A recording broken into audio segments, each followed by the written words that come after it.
Are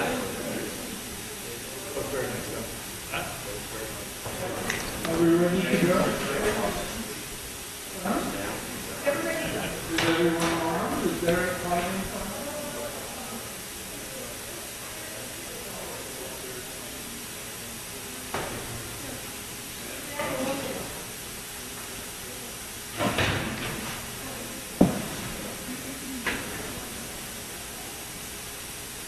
Come and fill the center.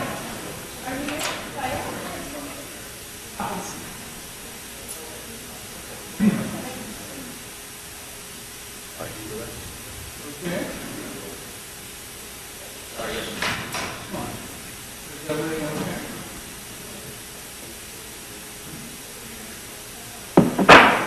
Good evening. I'm going to start the meeting. I should warn you that we're being televised for public consumption today. Many of you who are here just to see what we do for the sake of home instead of coming and watch us on TV. So, the opening statement that is required is the following. This is the regularly scheduled meeting of the Princeton Zoning Board of Adjustment, which is being held on Wednesday, the 16th of September 2015 at 7:30 p.m. in the Municipal Complex. Pursuant to Section 13 of the Open Public Meetings Act, adequate notice of the time and place of this regular meeting has been provided by prominently displaying the schedule of regular meetings on the official notice board in the Municipal Complex, and by transmitting a copy of this schedule to the Princeton Packet, Town Topics, the Trenton Times, the Trentonian, and to Comcast Cable of New Jersey, Inc. A copy was also filed with the Clerk of Princeton. Could you call the roll for us, please? Ms. Clayton? Here. Mr. Cohen? Here. Mr. Floyd? Here. Mr. Kahn? Chairman Royce? Here. Ms. Rockstrom? Here. Mr. Tenenbaum? Here. Ms. Farrington? Ms. Colson? Here. Thank you. Good. We have some housekeeping to do before we get down to real business. The first item being the minutes of the June the 24th meeting of this year. A corrected copy of those minutes, they were two minor corrections that I found at any rate, have been incorporated into this present set. Are there any other changes that are needed? If not, I would like a motion to accept the minutes as provided, a seconder for that motion, and we can call the roll on the acceptance. I move to accept the minutes as provided. We have a motion. Is there a seconder? I'll second it. We have a seconder to the motion. Could you call the roll, please? Mr. Cohen? Yes. Mr. Floyd? Yes. Ms. Rockstrom? Yes. Chairman Royce? Yes. Thank you. Okay. We now have two resolutions of memorialization. The first one is 364 Cherry Hill Road, and it carries the number Z1414133V. That again was circulated in our packet of documents. Are there any corrections or changes needed for that document? If not, our usual ritual of a motion and a seconder and a roll call. I'll make a motion to approve. We have a motion to approve, a seconder. Second. We have a motion and a seconder. Can you call the roll for us, please? Mr. Cohen? Yes. Ms. Colson?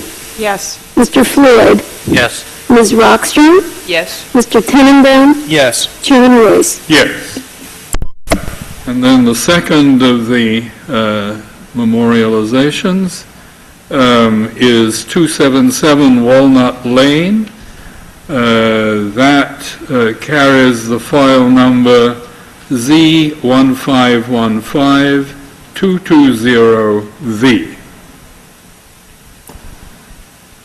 Are there any changes that are required there? Okay. So again, a motion, a seconder. I move to approve. I second. You have a motion and a seconder. Of course. So can you call the roll for it? Mr. Cohen, Yes. Ms. Coulson, Yes. Mr. Floyd, Yes. Ms. Rockstrom, Yes. Mr. Tannenbaum, Yes. Chairman Royce. Yes. Thank you. Good. So now we can get down to new business, in a sense. Some of it carried from last time.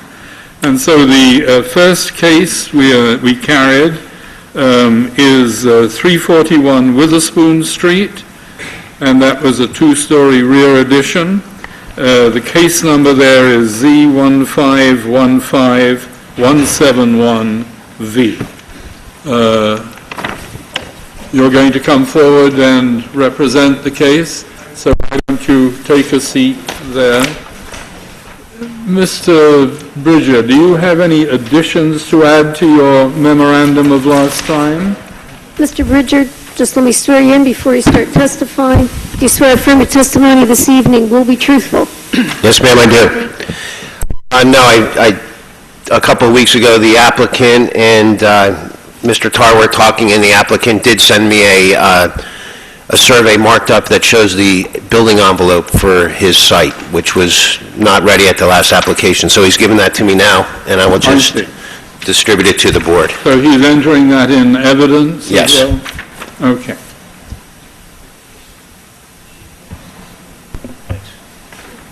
So you should go ahead and tell us, Okay. you were having a conference, I understand, to Yes. try to sort out building relationships Correct. to side yards and That is things of that sort. Mr. Patel, we'll just swear you in again. If you'd raise your right hand, you swear affirm your testimony this evening will be truthful.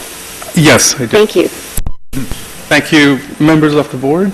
What I had done is, after a meeting, I had asked my survey company to plot out the setback lines on the survey to show the building envelope as exists, given the particular nature of the property. So in the handout that is passed around, if you look at the dotted line, everything inside the dotted line is the official building envelope. In the last meeting, members of the board had a question if I could, instead of seeking a variance, push it towards the back. And what you can see here is it's a small, narrow sliver of roughly 10 feet, the building envelope, because of the radius from the point where it comes in, cuts into the lot quite a bit. So that's one thing I wanted to point out. There were also questions in the last meeting about the light fixture, and attached with the handout is a typical porch light fixture that we selected, so it's not as intrusive to the neighbors. And That just provides- appears to expose the light source to vision beyond the site. The stipulation that the board normally puts on is that the light source should be shielded I so see. that it's not directly visible, and Oh, that I there see. should be no light spillage over your property line from I that see, light yeah. source. So should I go with like a shaded on the top? Is that I wasn't Well, clear. I Oh, don't see. know, but there are many Okay. light sources which will give you a good downward Just cast down, of I light. see. Okay. And it can have enough spread to go on your property, but it shouldn't go into the neighbor's property. Perfect, okay, understood. Now, And then one other thing that was asked in the last meeting that I just wanted to also point out, if I can just show something to the members of the board? yes. You have an easel, or you're just going to bring that and hold it for us? So what I wanted to show was the question of drainage from the, unfortunately, it's not on this survey. Yes, because we this is the talked official about survey. drainage from the two Gutters, and we are showing here, which I can also send a copy of and can be conditional, is that it will be underground and it will discharge in the middle of my property. so it's not... That's in the really out of neighbors. the hands, I think, of the board. The township engineer, or the town engineer will I see. approve that. Okay. I think you have missed a crucial part of what you said.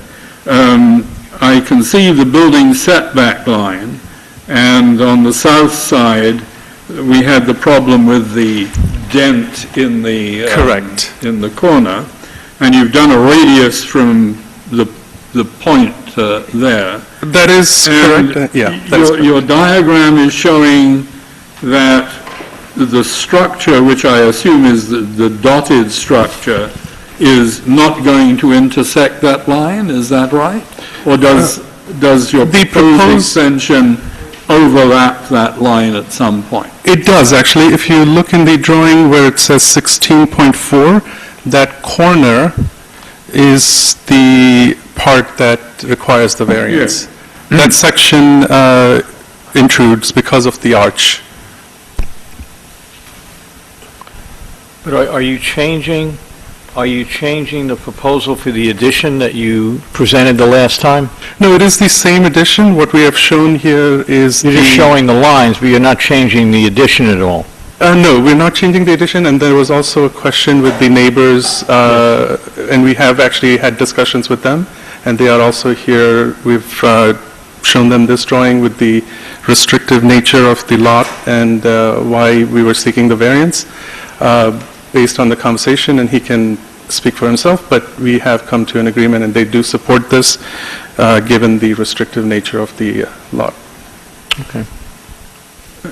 And in essence, so what you want to do is to retain what you said you wanted to do, That is correct, sir. despite the fact that we had suggested that it was possible to build an extension on your building without violating the setback line. Actually, that's what I wanted to show, that it's actually, And you can almost do that as far as I can see.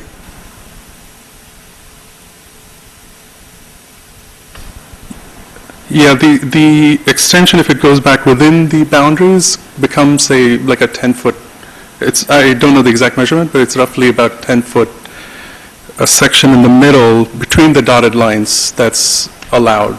Yeah, okay. And I'm not sure if... Please, you might as well come and sit at the table. I think the microphones, when they're turned on, work better there. Thank you. Mr. Chairman, my name is Chris Tarr, the lawyer for Lucullo Incorporated, which owns the properties on either side and in the back. As Mr. Patel pointed out, we did in fact, thanks to your putting this off, we had 3 weeks to work together, to sit down, to look at the surveys, to walk the land, to come to an agreement about various encroachments that we had onto Mr. Patel's property and vice versa. I made yet another copy of that drawing, and I've marked it in color. I thought it might be helpful for you to see how extensive the limitation is. If I have market neighbor 1? Yes, we can. Actually, no, let's make it A2 because you're making that A1. Neighbor 1. Oh, neighbor one, got it, okay. Yeah. I'm good, thanks. That's your drawing.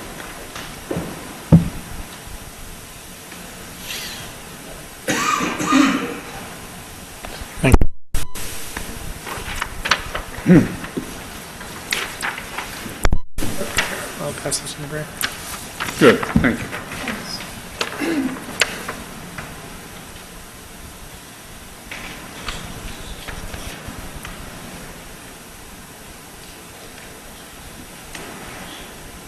So very quickly, what we've done is to just highlight the lines that Derek marked on the drawing last month. We had no idea how extensive the 15-foot setback restriction was, and frankly, how little of the addition really was encroached. Interestingly, the southernmost line, from the bottom of the drawing, Guyot is down at the bottom, then the Conti's lot goes up 50 feet. From the blacktop, that Conti's sign up on concrete pillars there that is over the front walkway, it encroaches ever so slightly onto Mr. Patel's property. So that 49-foot 9 strip there runs right down the sidewalk of Conti's. So the discussion centered around the visual impact to folks who are going in the front door of Conti's. The addition and the whole facade of that house is about 15 feet away. As Mr. Patel pointed out, if he were forced to build a conforming scenario, the house would have to run to the rear some distance within that area that's not pink. And that would be, from the Lucullo's point of view, that would be a more intrusive visually than what's been built. In other words, it's 7 feet on the side and 14 feet in length. Right. If it were turned so that it conformed and fit inside that white area, it would be 14 feet in length and who knows what. It would be more visually intrusive as you walk in. The only place that matters is the front door of the restaurant and the KSS architectural office and so forth that's there. So as we thought about it, talked about it, realized what had gone on here and how limited the encroachment was, the Lucullos support the requested variance as being the least intrusive way to add this square footage to the home. And this encroachment into the arc area, which is really the only encroachment that's going on, isn't discernible. Looking at the side of the house, it's better to have a facade that runs front to back in the same plane than to have one that curved or was stepped back from the point of view of the next door neighbor. Okay. So you have said that this proposed modification is consistent with your opinion of what the best solution would be as far as Conti's was concerned. The Conti's would prefer this to one which stretched in the white area toward the back of the lot so as to have the washer and the dryer that they wanted to add. Okay. Thank you. Thank you, Chris. Is there anyone else in the audience who wishes to address this case? Okay. So I suppose, unless you have anything further to say, we'll just go into executive session and try and make a decision. Yes. Thank you. So, any comments?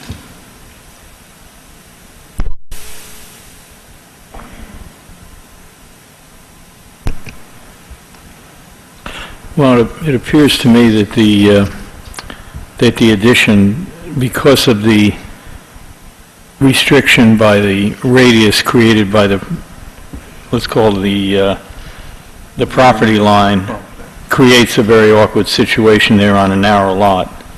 And although initially I really was not in favor of it, I can see that I really don't have a problem with this. I think the unusual configuration of the lot really dictates the addition, and as I don't think it'll be overly intrusive on the adjacent property.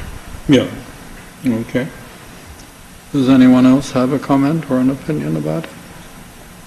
I agree that I don't think that this addition is intrusive. I mean, all the other properties that are encroaching on this particular property. And so for this property to encroach a tiny little bit into their side yard setback is not much compared to what's happening actually to them. So I would support this. The one thing that does annoy me is that you already started building. I do apologize, and we have learned. And that is not good. I completely agree, and Yeah. from now on, it's everything, of course, is, and we've actually waited for over a year just following all the rules and just making sure we did everything by the rules, of course. Mrs. Clayton, I just wanted to double check, you were able to listen to the tape? Yes, I did. Yes, I Okay, did. Yes. Perfect, thank you. Just for the sake of understanding it, could you say what the size is of that little kind of triangular shaped piece that you're adding onto the house? The part that's not conforming to the setbacks. Right. Unfortunately, I don't actually have the exact measurements. Just a rough, I would probably say it's 4 feet by 5 feet, perhaps. I would say probably about that. Yeah. okay, If I were thanks. to guess. Goes up 2 stories. Correct. That's Yeah. correct. Yes. Only the present illegal construction has only made it once. One story. Yes, that's correct. Yes. Okay, are there other comments, or should we have a motion and a seconder at this point? Well, I'll make a motion that we approve it, subject to, obviously, the drainage issues, which we typically, oops. We're going to interrupt you 1 minute. Yeah, I just wanted to point out that after the engineer had scaled back the setbacks, it appears that the north side of the foundation encroaches maybe a half foot. So just be cognizant of that when, The north side encroaches a half foot see where the dotted line is? through the, oh, yes. Mhm.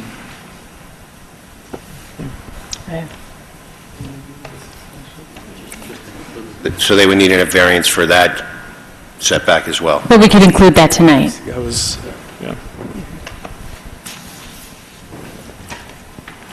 Okay, back to where I was. Even including this half-foot, or this 6-inch projection on the north side, I would make a motion to approve it, subject to our drainage, typical drainage considerations, and also the change in the proposed light fixture to require the shielding of the light source. okay, sure. And that's the C1, you think? Yes. for the- Okay. Is there a seconder for that motion? Just, I had a quick question, just almost a point of clarification. When someone goes ahead and starts building in violation of what they're supposed to do, what action do we take? Do we issue, obviously there's a stop work order, but do we bring anybody up on anything? Is there a review so that when they come up for additional applications in the future? I don't like people breaking the law without any kind of... Well, he was- punishment. It just goes against my nature. Work was stopped by the construction office. I issued a zoning violation. At that point, he has the opportunity to either remove the development or apply for a variance. And once they apply for a variance, then that stops all, prosecution. Was there a building permit issued? Well, he will once he gets the variance. He No, can't- but was there a building permit issued prior to that? So he could No. be subject to a fine for building without a Right. permit by the building department. Right, right. Okay. Actually, if I can just add a comment here, Mr. Pedinati had mentioned that it will be subject to fines for the building violation, the electrical code, and I believe plumbing because of the... So there's an electrical code violation as well? Yeah, if I remember correctly, I think it's Okay. 4,000 per violation. Yeah. Before they will issue a So building that permit. work has to be I'll have redone to, to bring it yes, up I'll to have to code? pay that, yes. So the finished product will meet current code? Yes, that's correct. So if I get the variance, I would apply for the building permits, they will come inspect, and of course, if it's not built to code, everything has to come down and redone, That's right. in addition to the fines, Okay. which I'm Got it. aware of. So we have a motion, C1. Any seconder for the motion? I second. We have a seconder for the motion. Is there any discussion of the motion? Okay. Would you call the roll for us then? Ms. Clayton? Yes. Mr. Cohen? Yes. Mr. Floyd? Yes. Ms. Rockstrom? Yes. Mr. Tannenbaum? Yes. Ms. Coulson? Yes. Chairman Boyce? Yes. Thank you. It's approved. Good. Thank you, members. Thank you very much. The second case that we carried was 39 Random, 347 Mount Lucas Road. And that had the case number Z1515-206V. Is somebody here? Yes, you are. I didn't notice yet. Snuck up on you. Okay. Thank you. You have no further comments to make, Mr. Virgin? I did speak with the applicant and his attorney, and they have additional information. They'll present at tonight's hearing, and I Yeah, so, don't have any additional comments. yeah. Thank you. So please go ahead then. Thank you. Good evening, Mr. Chairman, members of the board. My name is Eric Goldberg tonight on behalf of the applicant. At the last hearing, the applicant had requested 3 variants. It's an undersized lot and had requested variances to build a single-family home for minimum lot area, minimum lot width, and height to setback ratio. That 3rd variance is being withdrawn tonight. So at this point in time, what would be before this board is minimum lot size and minimum lot width. They'd be the only 2 variances requested. What we have, if the board is interested in seeing, we could introduce as Exhibit A4, would be a copy of the architecturals as to what the proposed home would look like. So you've modified the building so the height setback ratio is not... Correct. The only variance, correct, is being totally withdrawn. You're just asking for a C1 or C2, which is what? Correct, for the, obviously for the fact that it's an undersized And then lot. you meet all of the other constraints. Everything else, correct. No other relief is being requested. Okay. Let me ask Mr. Bridger a question. On a previous case on Vital Street, we had asked people who were building or wanting to build on an undersized lot to come in with a diagram showing the approximate bulk of the building. Is this something we could require normally? And Well, he has plans tonight. He had plans. Which Mr. Eric has plans tonight. But the case where you requested plans was where they needed setback variances. There was a setback variance. But he did submit plans. I have reviewed them. They're 15% of the FAR, which I believe is, they're 15% FAR, and I think it's 20 in that zone. So, Yeah. Could I see the modifications that you put? Sure, then I guess what we'll do is we'll introduce this as exhibit. I think we're up to A4, Karen, if I'm not mistaken. Okay. Here you, thanks, Derek. You just need one. Here you go. I think you might need some extras to just fold definitely the same.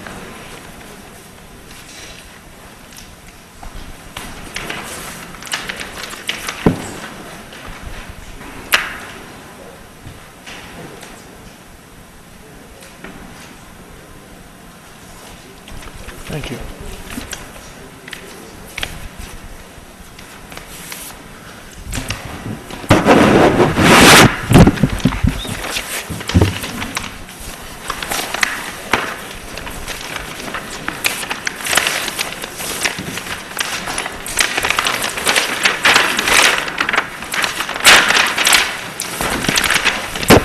Let me share yours. I don't think there are enough.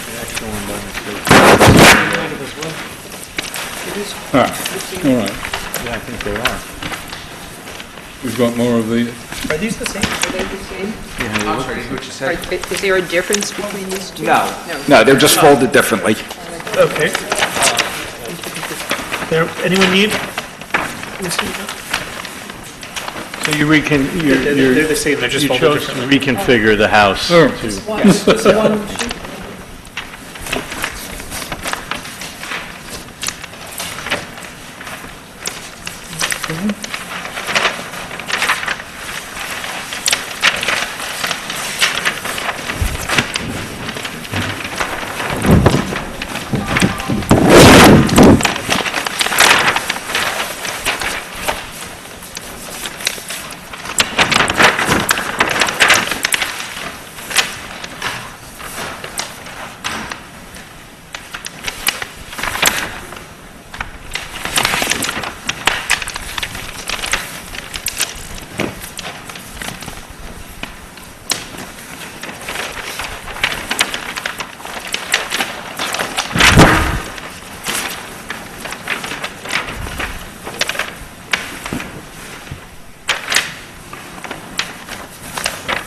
Are there any questions for the applicant about these diagrams?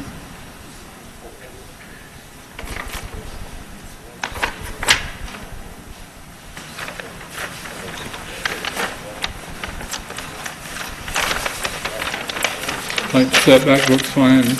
Yeah. It's all within the dotted lines.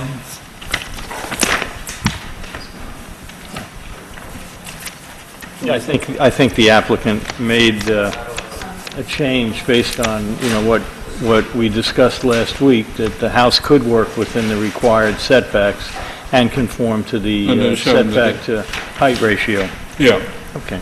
good, okay. So you have, I mean, we have an engineer here if there are any questions, but Yeah. otherwise, I don't think No, there's a I- need for it. do we need any further input? Seems the diagrams are fairly straightforward and seem to meet the objections that we were raising at the end of the last meeting. So if you're satisfied, can we have a motion, one way or the other? Oh, I'm sorry, yes. I'm sleeping. Are members of the public here to address this case? If so, you should come forward at this time. I see nobody out there. So I do have one question. I listened to the tape from last month, and there was some particular comment made to the fact that the house that you were proposing last month was set back to be even with the other houses along the street. Now, we don't have to worry about a prevailing front yard setback in this location, but I noticed that in this new plan, you've moved the house up right against the setback line. So I'm just throwing it out there, since it was particularly mentioned last time that where you were locating it. I don't have a problem. So does somebody want to make a motion?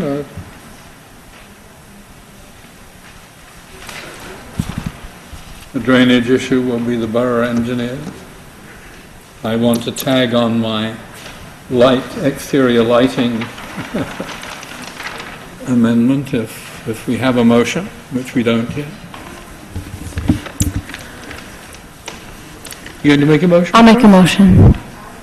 So we have a Yeah. motion to Yeah. accept Yes. as modified, and I can put my... I'm actually not talking about the house at all.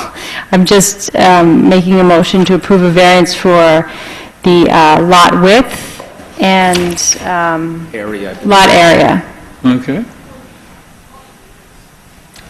as a C1. Second. Yeah. I'll second. So we have a motion and a seconder. Can you call the roll for us, please? Ms. Clayton? Yes. Mr. Cohen? Yes. Mr. Floyd? Yes. Sorry. Ms. Rockstrom? Yes. Mr. Tannenbaum? Yes. Ms. Coulson? Yes. Chairman Royce? Yeah, Thank you. good. Thank you very much. Have a good evening, everyone. Thank you. Thank you.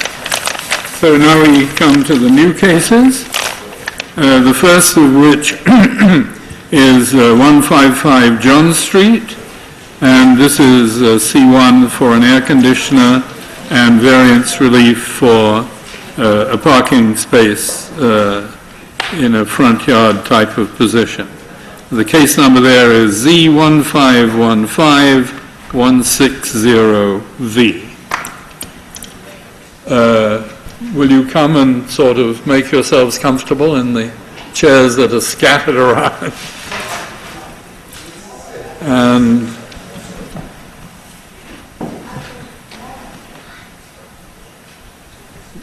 what I would like to do is to ask Mr. Bridger to enter the essence of his memorandum to the board into the minutes of the meeting. You're still under oath, Mr. Bridger, so if you would care to go ahead. Yes, sir, thank you. The applicants, Gilbert and Sarah Collins, the owners of 155 John Street, are requesting a hardship variance, C1 pursuant to Section 17A 20C1 of the former Princeton Borough Land Use Ordinance to permit the installation of an air conditioning condenser and exception to required building coverage. The applicant is also seeking variance relief to permit the development of a parking space in exception to the required setback.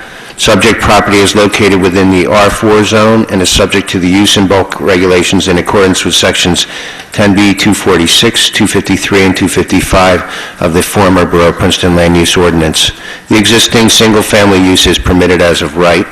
The subject is non-complying with respect to the following bulk requirements.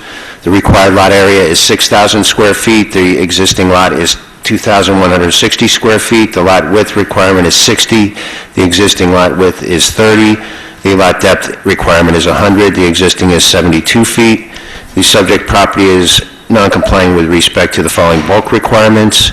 The required side yards are 20 feet. The existing is 5. The smaller side yard requirement is 8 feet. The existing is 1 foot. The building coverage requirement is 30%, and the existing is 40.07%. The rear yard setback requirement is 35 feet, and the existing is 11.5 feet. The applicant installed an air conditioning condenser and applied for a zoning permit. And I went to inspect it. I realized the coverage was over the permitted. I couldn't approve it.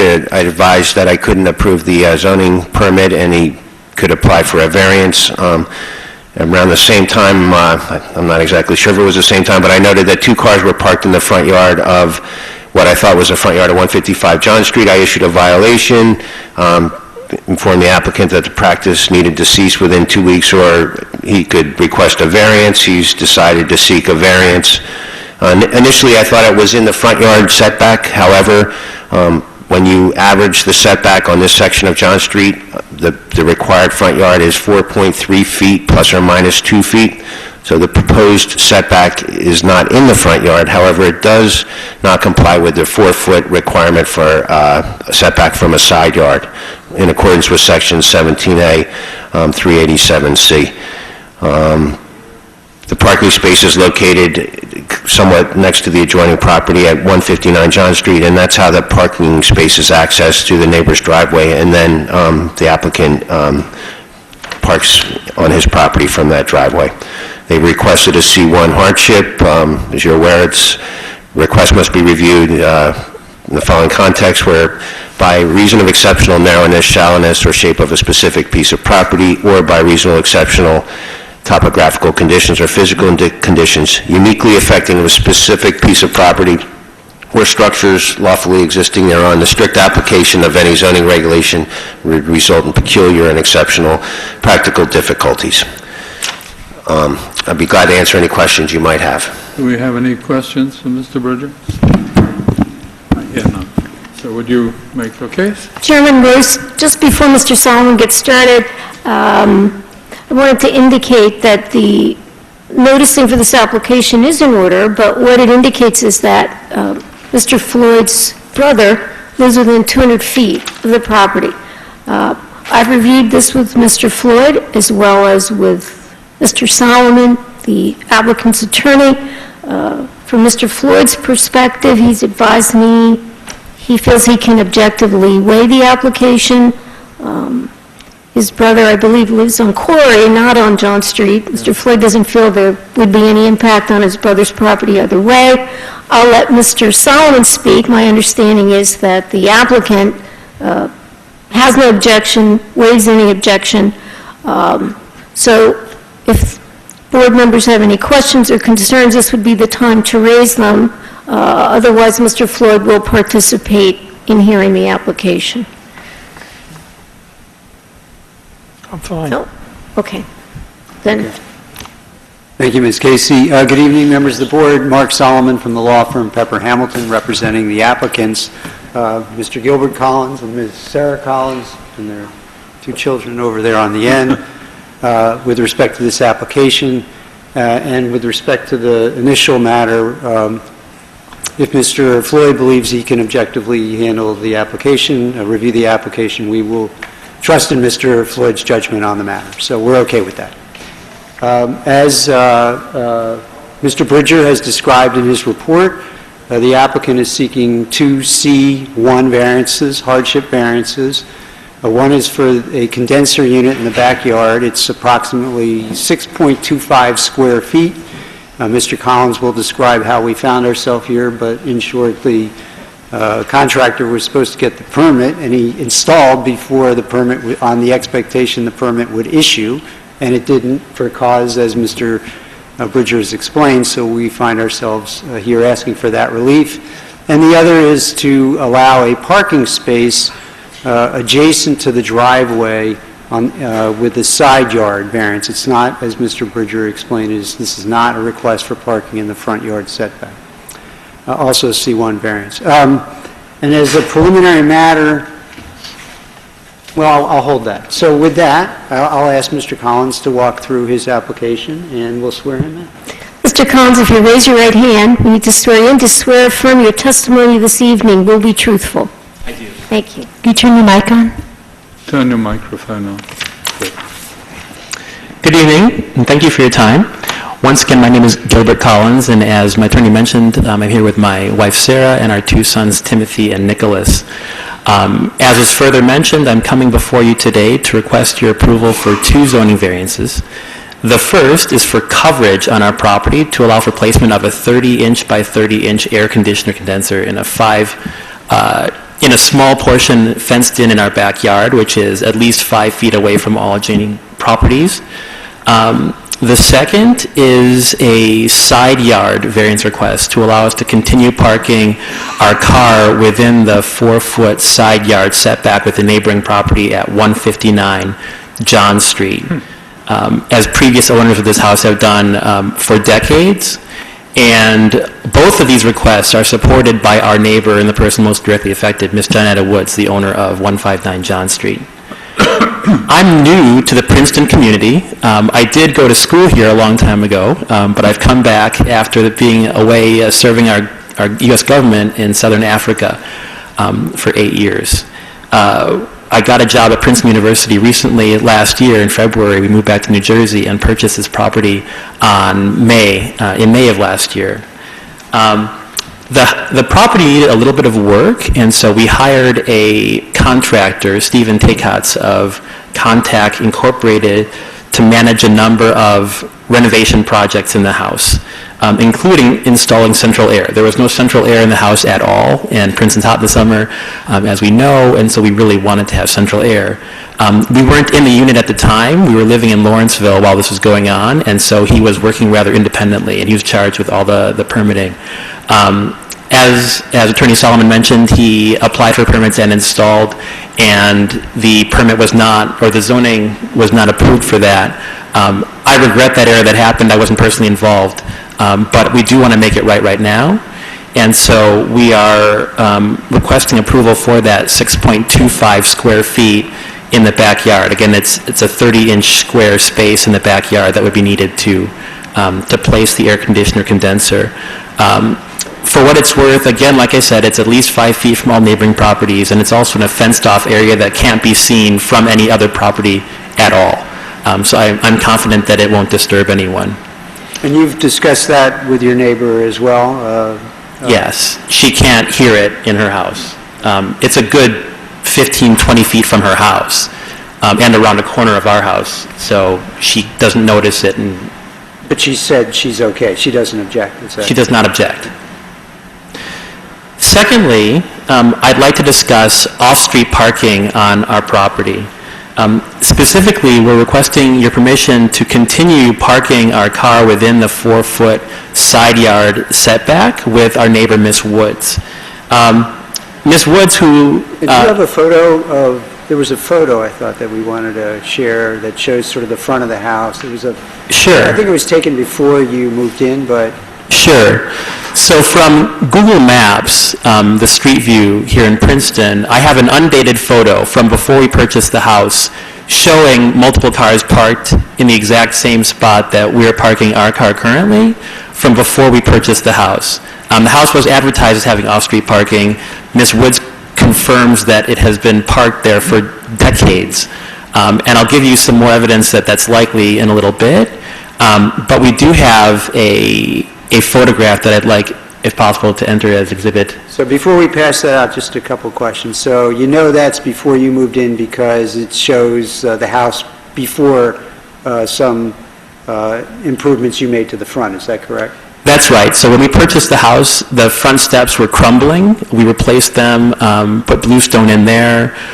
It had no safety rails at all. You could fall off the perch or the steps and injure yourself. We had those put in for safety reasons. And there were a lot of weeds that had overrun parts of the yard, which we took care of. All right. So we'll call this photo A1, and we'll pass that around.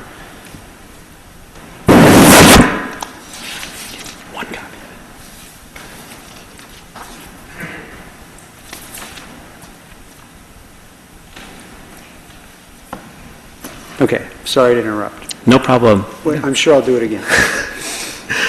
So, importantly, I know I mentioned this, but just to restate, Ms. Woods, who was born and raised in the neighborhood, has talked to me on several occasions and told me that people have been parking in this space for decades, as long as she can remember. She also has no objection to us continuing to park, and in fact, she's given me a letter to that effect, which, if possible, I'd be glad to share with you. She says this arrangement's worked fine throughout the years. I talked with her personally. She's okay with it continuing indefinitely. But I'd be glad to share that with you if you like. Well, I think the letter would be hard to put that into evidence, but you can certainly testify as to what she's told you about the parking situation. Okay, that's fine. In further evidence of the agreement that's been longstanding between the owners of 155 John Street, where I live, and 159 John Street, the neighboring property, there is an easement agreement in place that authorizes the owners of 155 John Street, myself and my wife, to use the driveway of 159 John Street. So there's an easement recorded on the deed for my house and her house that confirms that we may use her driveway. But only for access rather than parking. It actually, the two deeds mention a couple things. One says we can use it for parking, one just says we can use it. So I'll read into the record and then give as Exhibit A2 the deed. So the deed that is for 159 John, Lot 68, so that's the adjacent property. You read, subject to an easement in favor of the owners of property located at 155, the subject property, to use the driveway located on property at 159 John Street. That's the deed for the neighbor. And then Mr. Collins' deed says, together and as appurtenant to Lot 67, the right by way of a driveway easement to park on and in the driveway located on Lot 68. Said driveway is to be used for parking purposes by both the owner of Lot 67 and the owner of Lot 68. So that's the verbatim language, and I'll mark this as A2, and it's both together. And that has legal standing going out into the future? Yes. Yeah.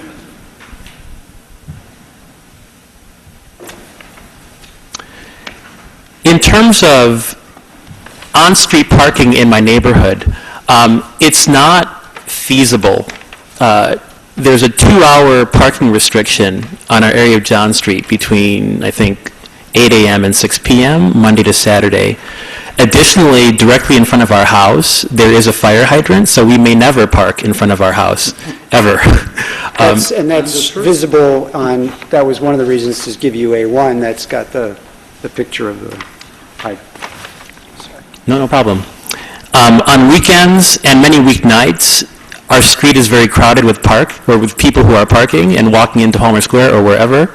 And so when we're getting back from some evening event with our kids or shopping, it's very difficult to find on-street parking. Therefore, it's very, very convenient and safer for us to have parking on our own property.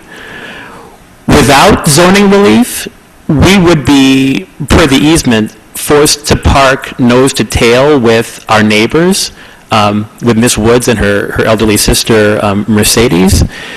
That would be very disruptive to both of our families, because then I'm blocking her in constantly, or she's blocking me in constantly, and it would be difficult for both of us, but particularly for them, because again, they're senior citizens, and it would be difficult for us to have to ask them to constantly move their car if they're blocking us in, and it would be also very obtrusive for them to have to come to our house at all hours when they go out morning, noon, or evening as well. Finally, the one last thing that I'd like to say about parking in this neighborhood is that parking within the 4-foot setback in our immediate neighborhood is exceedingly common. It's very, very, very common. I've prepared a handout for you that has about 21 photographs of our immediate neighborhood showing 21 different houses, all of which have parking within 4 feet of the neighboring property. None of these houses have parking spaces that are not within a 4-foot setback. the date of taking the photographs is indicated? This past week. It's not on here, but I took them this past week. That's, yeah. 5 copies of this. Sorry. Okay, so I won't keep one, but Counsel, just the whole set could be A3, is that okay? And how many photos are, do you know how many sheets? Each one should have 21. There's 11 numbered pages on there. 11. The last page has 1 photo, so there should be 21 photos. Mr. Collins, you took these photos yourself? I took them all myself. And approximately when? Maybe 4 or 5 days ago. Okay. Okay. So what I'd like to say is just allowing us to continue parking in this area, as has been done for decades, would not change the fundamental character of this John Street neighborhood. It would not make us any different than our neighbors. And I would also point out that both of our immediate neighbors, Ms. Woods at 159 John Street and the neighbors at 151 John Street on the other side, both park within 4 feet of our property. Both of them are doing exactly what we're asking to do. And again, Ms. Woods, once again, has expressed no reservations about this continuing in the future. And Mr. Collins, just to be clear, and I believe you gave the board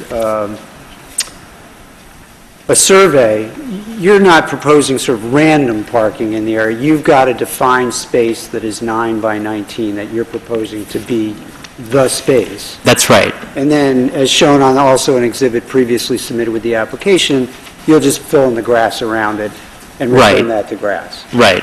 Okay. And that's in the materials previously submitted to the board. Is that correct? Any further testimony? No, that's it. I would just say that having accessible parking that's on our property has been extremely helpful for myself, my wife, our 2 young children. Again, not having to walk from some far distance away or not having to block our neighbors in is very, very beneficial both to us and to them, and we would just appreciate your consideration in approving this request. Thank you very much. Mr. Solomon, question. The deeds that you handed out, we have a deed from October 3, 1986, and a deed from May 19, 1987. Did you say there was the deed into Mr. Collins? Was that part of the exhibit? Or? This carried forward into the deed into... It did carry forward. Okay, but that's not in this exhibit. That's not in that package. Okay. Who did you buy the property from? Mr. Joseph McCready. Yeah. I mean, just to share where I'm coming from with this violation was Mr. McCready always walked around town. I don't remember him owning a car. I'm not trying to be argumentative, but the fact that the easement was granted, there was never approval granted for the front yard parking space in 1986, at which time there was a 25-foot setback for parking in the front yard. That was before the ordinance changed to a prevailing front yard setback. So that's the background From my position.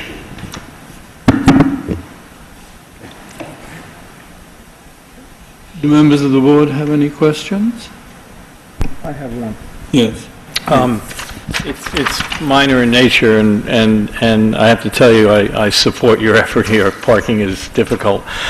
In this photograph, your Exhibit 1, it shows 2 cars at an angle, and they look like they extend further towards your front porch and walkway than is shown within this 9 by 19 space. Right.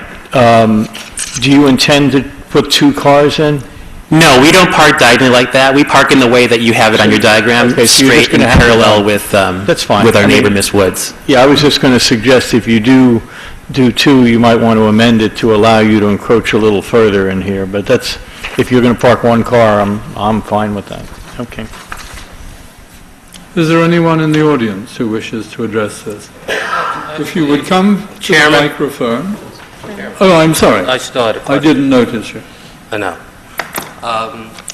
So you park your second car somewhere else. You found a spot for it? We usually leave it at Princeton. I work at Princeton University, so normally we leave it parked there. Okay. So you're representing you will not park 2 cars in front of your house? If we need to, we could also park it behind or in front of, or more so behind the other car at our neighbor's house. On the driveway. In the occasion that it needs to happen, yes. Yeah, Yeah, and that arrangement, you probably will encroach on the front yard setback.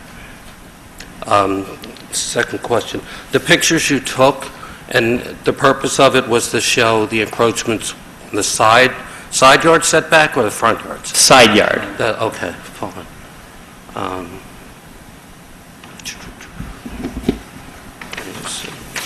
That's it for me, thank you. Any other questions? Yeah, I may have the same question. I just would like some clarification. When I observed your house, there was one car parked in the space that we're talking about. And do you ever park on the driveway, on the side, or is it just that one space that you use? On the driveway on the right side of the house?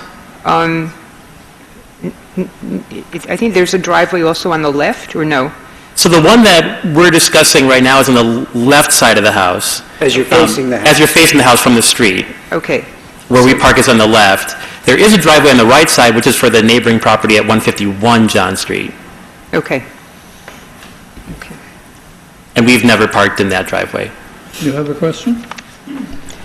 My experience does not tell me what might happen at such time as the neighbor who's next door is fine with it, is no longer your neighbor for one reason or another. Is there any reason to think that if we approve this, going into the future, we could have an objection? There is an easement on the neighbor's driveway, which goes with the property rather than the occupant. So he has, or the owner of this property, will have a right-of-way to that parking place, whoever the neighbor in 159 would be. Forever. I think that's correct. Yes. Yeah, that's my understanding. Any other questions?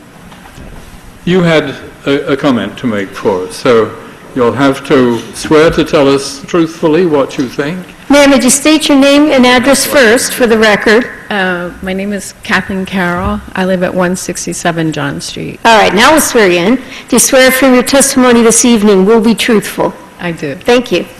Okay. First, I just have a question about the air conditioner, and I don't think this is a zoning question, but how loud is it? Do you have a decibels measure for it? Is it already in place? It is already in place. Okay. All right. So the parking, which is very problematic. Before I moved in, I was told that I could get a permit to park on the street, and then when I did, I got ticketed because of the 2-hour limit that you mentioned. So I am sensitive to the problem, and I hope that someday Princeton will change the rules so that we can, as residents, get permits to park on the street. And I hope they'll require that disclosures be made before somebody buys a property so they know what all these rules are.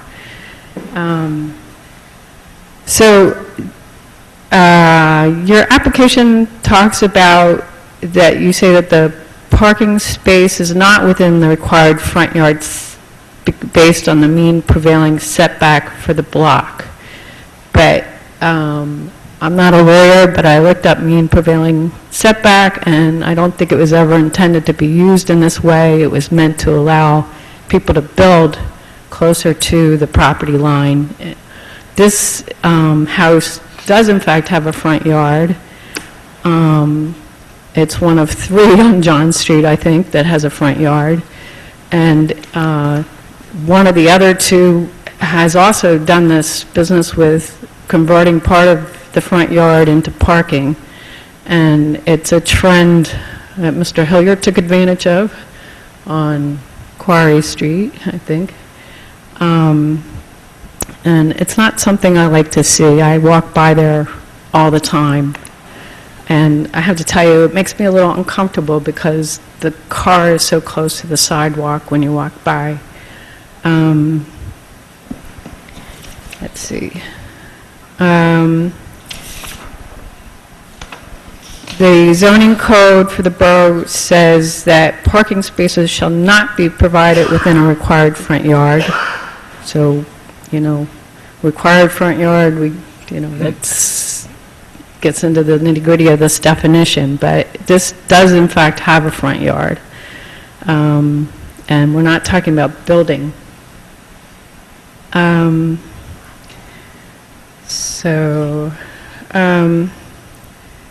spoke to Janetta Woods at 159 John Street last week and again today. She is not really happy with the current situation, but there is an easement on the deed.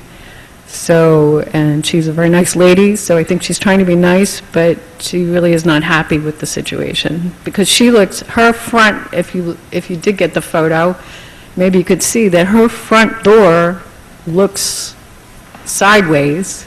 So she looks out her front door at her own car, and then up until the day the announcement for this meeting came, 2 cars in our neighbor's yard. So the Collins were parking 2 cars there up until I got the notice for this meeting. So I hope they are serious when they say they would only park 1 car there, but that wasn't what we were seeing until a couple weeks ago.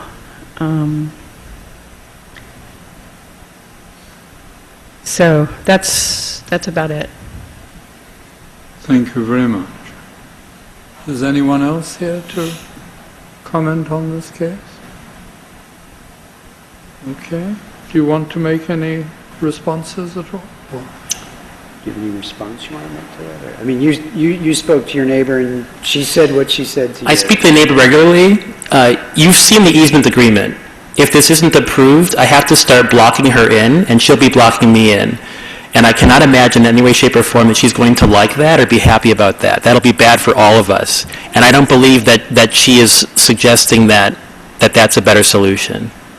Nor do I believe that she's suggesting that I not be able to park on my own property and that I have to start parking far away and paying for parking with our 2 young kids. I don't believe that to be true. Let me ask you a question. The comment was made about seeing cars in the front yard, which are not because of the way the front yard is defined in the borough.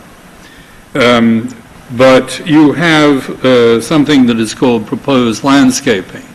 And very frequently, if that's of sort of even modest height, it does tend to be something that people focus on rather than the vehicle that's behind whatever you're using for landscaping. Do you have any comments to make about what you propose there, or grass? Are they just going to be marigolds? Just grass seed. It's just grass? Just throw down some grass. Nothing No, of any we're not putting stature at all? trees, bushes, shrubs. Okay, so it's just a lawn with a parking space on one side. Okay, thank you, I understand. Mr. Bridge? You're not going to have gravel for your driveway? On the driveway part, we would have gravel. I'm saying the part that we're not using for parking, we would use grass. Okay, I would suggest if the board is inclined to do this, then you have the space demarcated in some way, because I have seen, as the neighbor said, 2 cars parked in the front yard.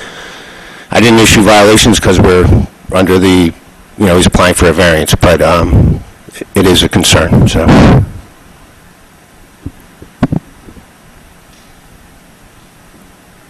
So where the car is parked, you will have a gravel surface, is that? Yes. Yeah. Okay. And then grass around that is... Right. Okay. Yeah. All right. So, just for clarification, the photograph that you presented to us that says the earlier undated photo, excuse me, of 155 John Street, showing prior residents parking on the property, in which there appears to be 2 cars in the same area. This was taken prior to your purchase of the property? Am I It's prior, yes. And as Mr. Bridger said, we ourselves have parked 2 cars on the property in the past. No, but just for my understanding. Yes, this is before This is a these are not our picture from cars. Before you moved in, and there were 2 cars there before you got there. This is a Google That's right. photograph, and Got it. typically they're 2 or 3 years old. I found one at my house the other day, and I noticed a cat that died 3 years ago. So.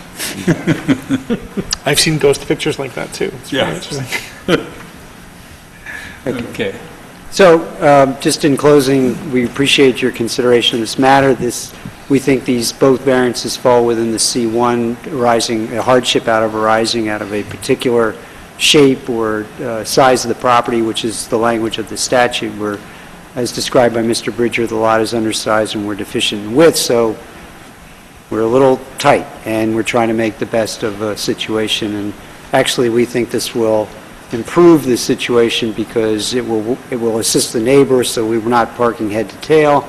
We'll put some grass back and improve that look. We'll have one car, and overall, we think it's an improvement, so there's no substantial detriment. And we hope you will positively consider this application. Good. Thank you. So I do have one question, because the way you parked, so really the whole thing from where this blue car is shown all the way to the sidewalk is going to end up being gravel. No, would you? Because the only way, I mean, you're sort of parallel parking into your own front yard. Right, I mean, there's really not that much room for grass. Yeah, there's... Right, because you gotta, I mean, it's not like you're just pulling in diagonal and then pulling back out. I mean, you're doing a K-turn to get in there. I think Right? on the materials that you may have in the application, yes, exactly what White has. This, Right. yeah. So the green area is where we were proposing putting... You also gave this drawing, did you not? Yes. And the proposed parking space, I don't have a rule, I can't measure it, but it's a full-sized parking space. Yes, it is. 9 by 19 or whatever we would. Yes, it is. Yeah. There is in your package this drawing, which is to scale, Yeah. and it shows, Ms. Clayton, it shows where the space would go, and how the gravel would relate. Do you have an idea of how you could sort of, I mean, gravel moves around, so do you have a thought about how to keep it from getting poorly defined at some point, and we don't know where the lawn is and where your parking spot is? I would imagine I think that's what, I'd imagine we put some edging in, so we'll talk with some people to keep a firm division between the grasses and the gravel is, because we won't want it stretching over either. It's hard to grow grass that way. We've already done some improvement on the other side, growing grass from seed, and we understand the need to have, I guess, sharp barriers in order to keep the seed from spreading out a bit. So I don't know, but we'll probably put some firm division in between the gravel portion and the grass portion, probably. Well, why don't we just say we will? We'll put some sort of barrier, whether it's a brick or a stone or something that will separate the gravel from the grass. Right. Are you agreeable to that? Yes. Okay. Any other questions or comments? So let's go into executive session then. Well, I mean, I voiced my comment earlier. I'm comfortable with this. I mean, from the standpoint of the condensing unit, I think it's far enough away from the adjacent property, and I think it's respectful of the neighbors, and I don't have a problem with the condensing unit at all. The parking is obviously something that has existed for years, obviously on properties within the borough. When you didn't have a driveway or access to parking, you were allowed to get one parking space.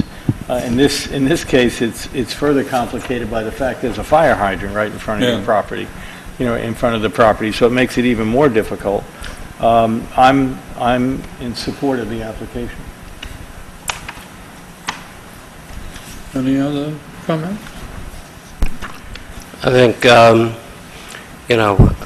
Mr. Bridger did kind of second my opinion too. There needs to be clear that we're approving one parking spot that does not violate the front yard setback line.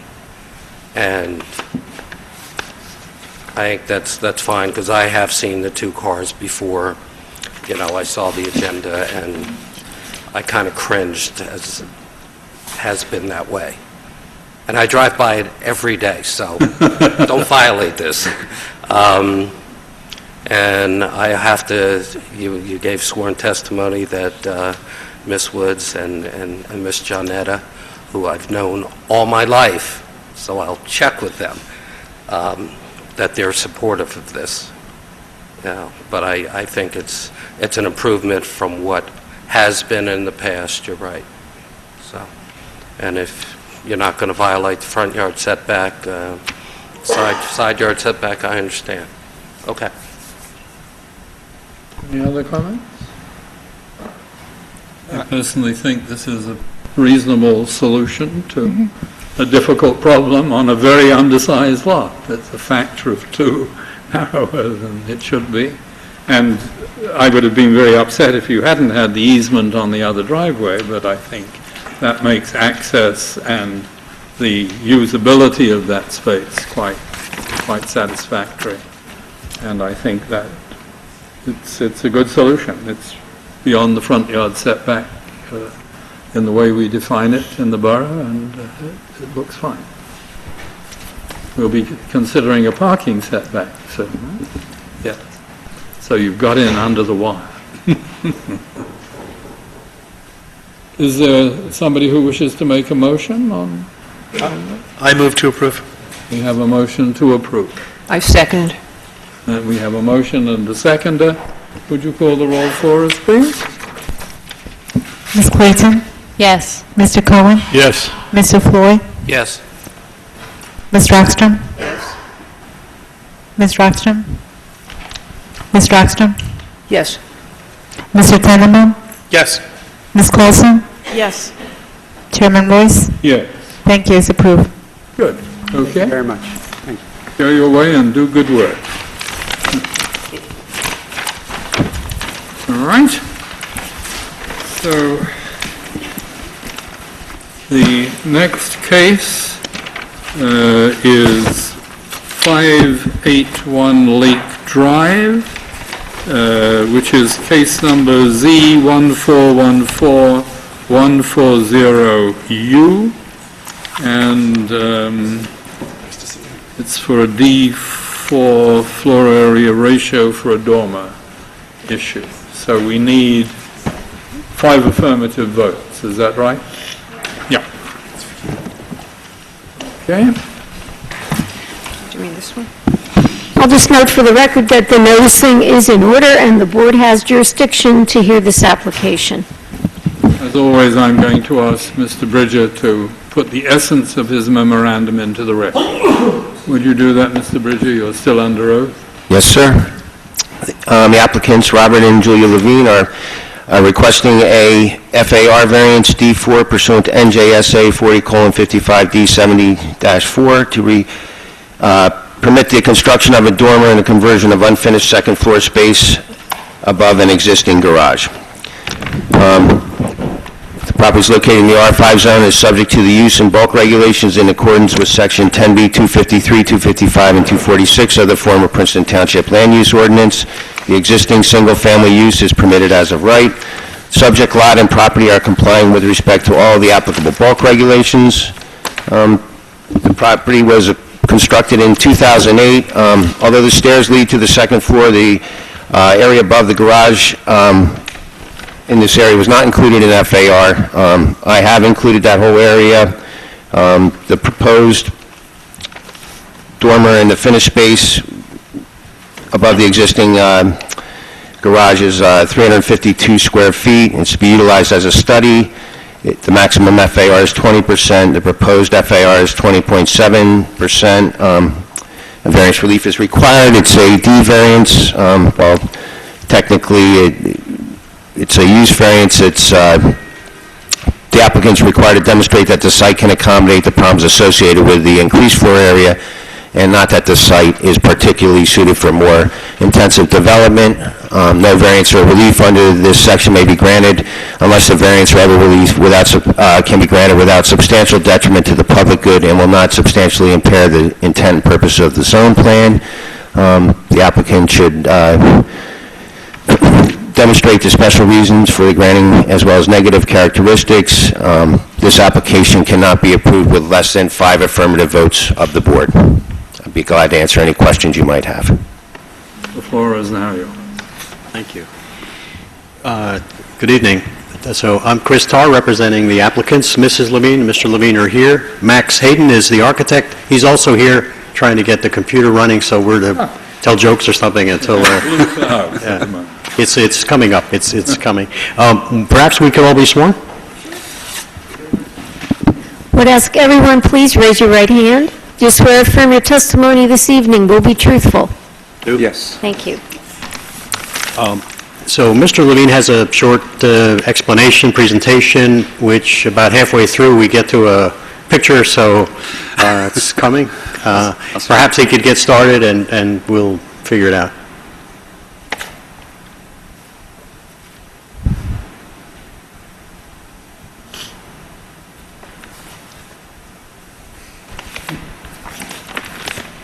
My name is Bob Levine. It's my wife, Judy Levine. We live at 581 Lake Drive. We bought the house about 2.5 years ago. We are not the original owners. We bought it from another party. We like that house because of the open floor plan. On the first floor, there's a living area. And then there's also like a kitchen, dining room, sitting room space, and off to the side there's a den and a sunroom. It's an open space with very little private space. We use the den. Judy and I use the den for our study. It has two desks, cabinets, a printer, etc. Unfortunately, on the second floor, we have 4 bedrooms. Judy and I use one, and we have 3 other bedrooms for each of our 3 children who do not live with us, but live in New York and visit us constantly.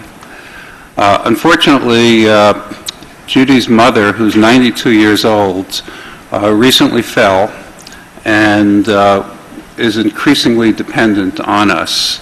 And so we have to plan for her to eventually live with us.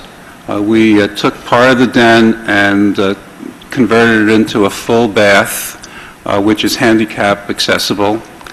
But if she uses the den as a room to live in, currently it's unsafe for her.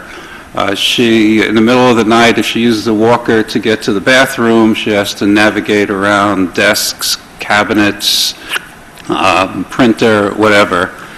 Which is an unsafe situation. There is this room that is above the garage. That room has a stairwell, but it was not counted in the FAR. It does not have walls. It's unfinished, but finishing it is fairly de minimis. It's not large.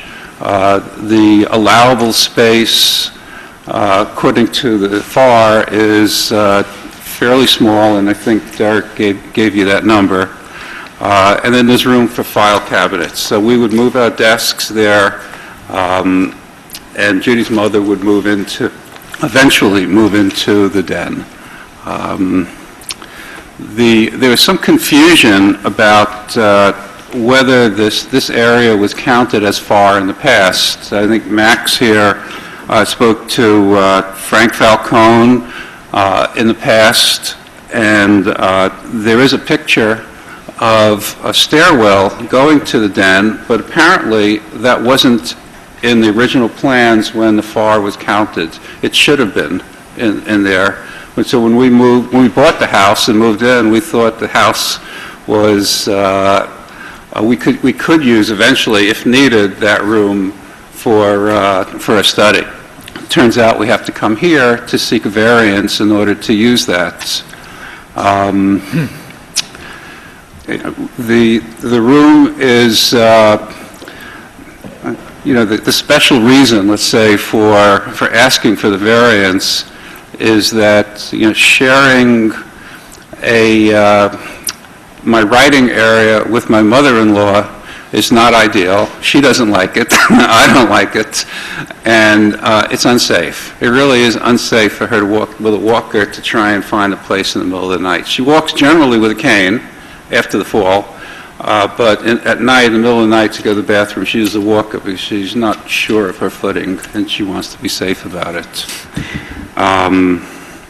So we understand that the special reason for the relief is This is our special release, and it's a unique family situation where we're trying to care for Judy's mother, who's 92 years old. On the negative side, we don't really see any negative side. We've spoken to all of our neighbors. We've gotten emails. We've talked to people. Everybody is very, very supportive of the fact that we would like to take care of Judy's mother. So for that reason, I'm requesting this variance. The room is there. It requires de minimis work to make it usable. I'm surprised it wasn't done initially. And so it's an unsafe situation for my mother-in-law. We have some pictures? Yeah. Why don't let Max walk through the pictures. These are a series of pictures. I think there are 10, but we'll go A1 through, and these were, Max, you could testify as to when you prepared these and explain each of them to the board members?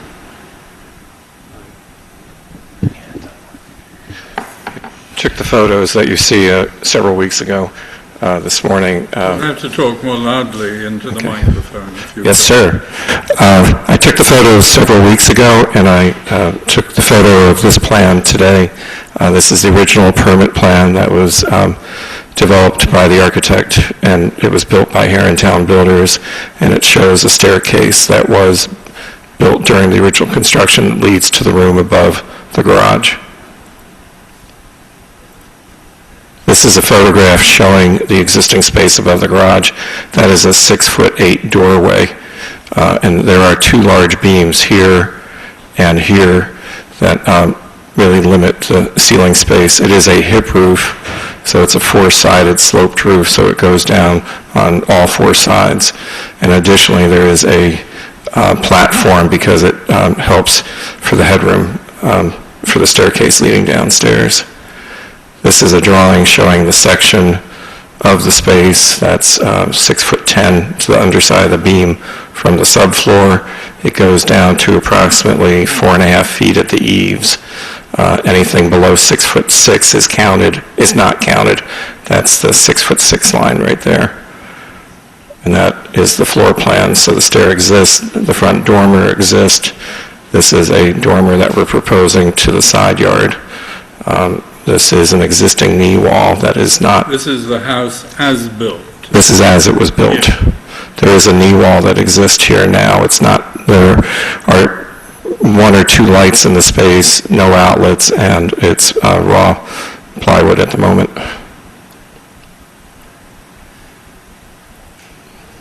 This is a view of the garage. Within the courtyard, the house is set up in an L shape, and the garage faces the side yard, and there is a courtyard in the middle of the property. This is a view from the street of the house. This is just about the lot line right here. That is the garage. And this is another view of the interior.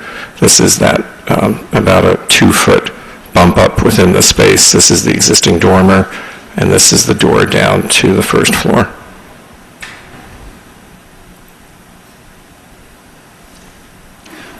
So I guess I must have misunderstood, but you're only going to sort of make that space livable by putting in appropriate insulation and walls upstairs. You're not extending the dormer. There's no exterior change. Well, there is. Up on the drawing now is a proposal that complies with the height to setback ratio. Okay. And it's designed to match the rest of the roof and the dormer on the other side of the garage.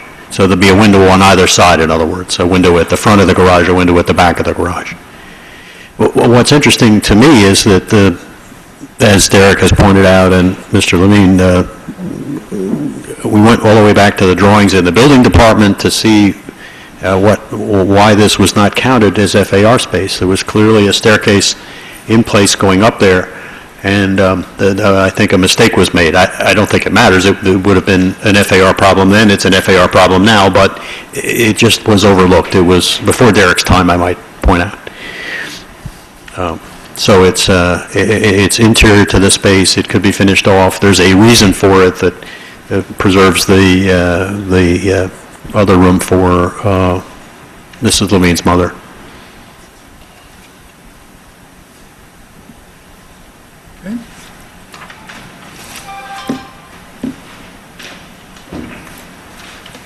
That's basically the presentation. The room is there.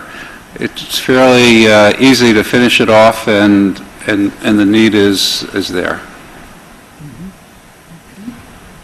Do we have any questions?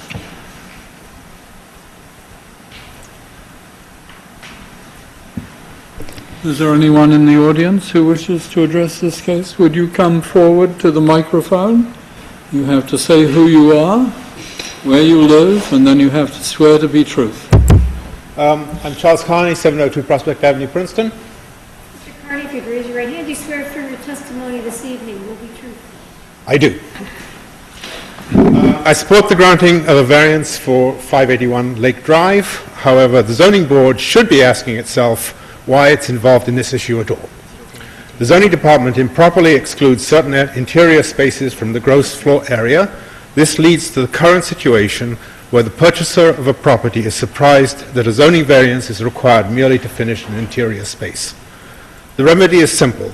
The zoning board should exercise its mandate to interpret the zoning ordinances and direct the zoning officer to enforce the plain language of the ordinances as passed by the Township Committee. These stipulate that the gross floor area should include the area of all stories, whether finished or not. This would ensure that the residents of Princeton can make modifications to the interiors of their homes without the expense and delay needed to get approvals from the zoning board. Thank you. Thank you. Is there anyone else who wishes to address this case? Okay.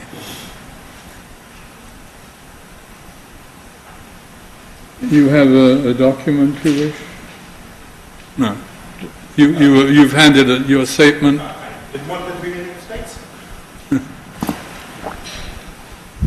Good. So I have a question,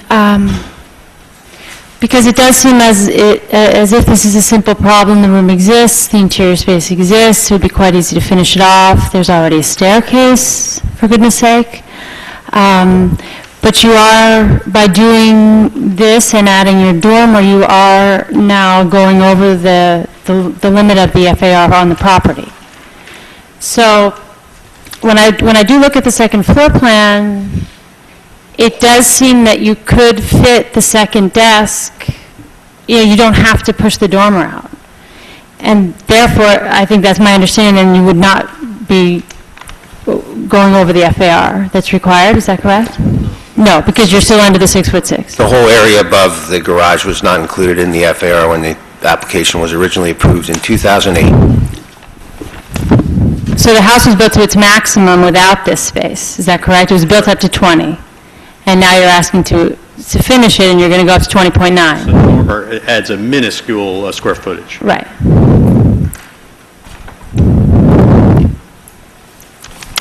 Any other comments, questions?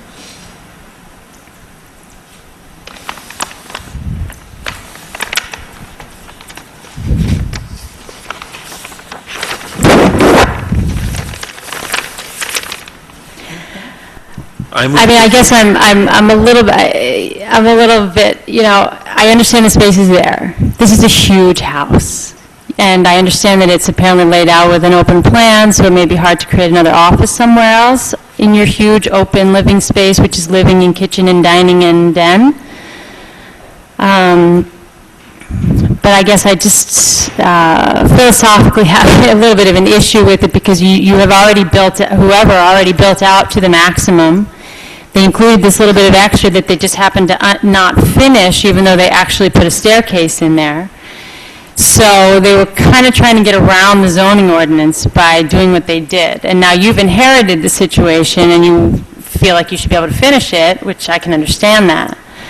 But for us to approve that here tonight,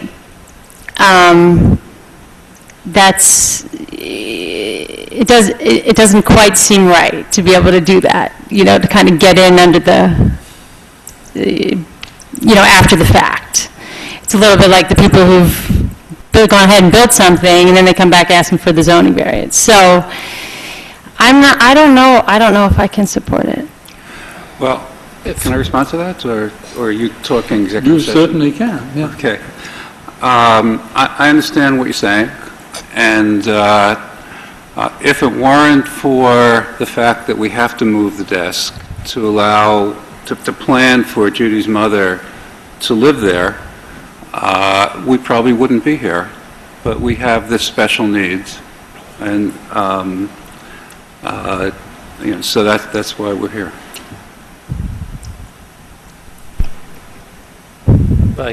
I guess, and this is really to Mr. Bridger, basically, without the dormer, they could finish it as of right anyway.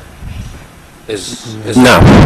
No, I mean, my understanding, as we've had this discussion numerous times about FAR, is if you have a stairway leading to a space that's an attic, or which this would be, anything above 6 feet 6 inches is counted as FAR. It wasn't counted as FAR in the original approval. I don't know why, but it's being finished now, and it's FAR, and that's why we're here. Mr. Chairman, we've gone back and forth between ourselves here for months about this. The dormer was something that they'd like to have, but in respect of the anxiety that you feel about it, if you would choose to do away with the dormer, we could cope with that. It doesn't add square feet, it adds sunlight, but if it would help, it's something that we knew that we might reasonably give up. So, without the dormer, the FAR is not under the 20%? No, it's not materially changed at all. It's a few square feet, but it's a concession. Yeah. It's a concession. Yeah. So it makes essentially no difference to the FAR whether it's there or not. Right. It just provides maybe a more aesthetic appearance of the inside. They need the space more than we need the light. That's the deal. If I may, I'm as a person with older parents and other people, I applaud what you're doing by having your mom come live with you. I like families living together. I think we in Princeton should be fully supportive of this. I am supporting this application, and stuff happens. And I don't think people should be penalized for wanting to take care of their relatives if they're going to be expanding their home. And that's just my position on this one. So. Thank you.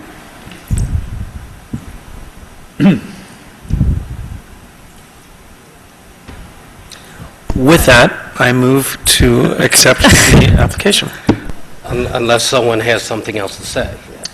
No, I didn't see anybody else having anything else to say. If he makes a motion and it's seconded, we can then discuss the motion. Yeah. Robert's Rules of Order permit it in that sequence. Well, let's just be clear. I'm not against you taking care of your elderly parents. But I think we do see a lot of applications before us here where we're asking people with much smaller houses than yours who simply want to add a second bathroom to change around and reconfigure so that they can fit within their setbacks or that they can fit within the zoning ordinance. And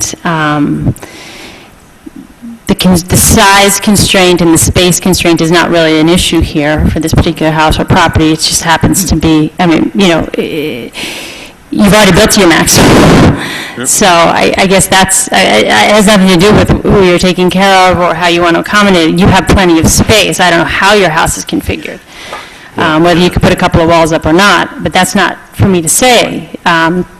But what it is for us to say here is whether you can actually have more livable space on your property than you're currently allowed. And that's what you're asking for, dormer or no dormer. So just to be clear, A, they didn't build it. It was built by others. Oh, I know. And a mistake was made by others, which we're dealing with. And the space is there. That's the key here. It's to the outside, to the neighbors, to any visual impact. It's the same as it always was. They are using the space, but the alternative is not to use the space, to as you see in the photograph, to have file cabinets and junk stored there. So it's really a choice as to how one uses interior space more than anything else.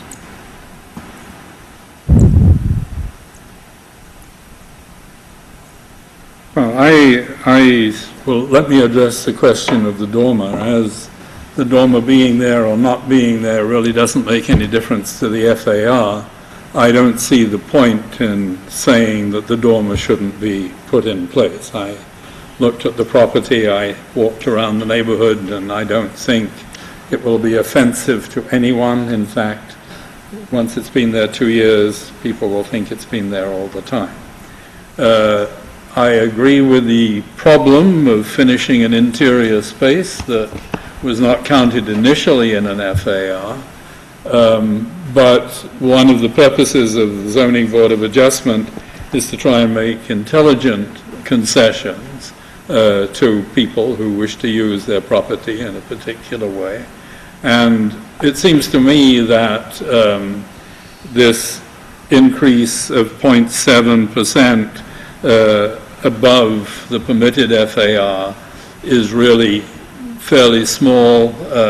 It's not going to impact anyone else. The footprint of the house isn't changing.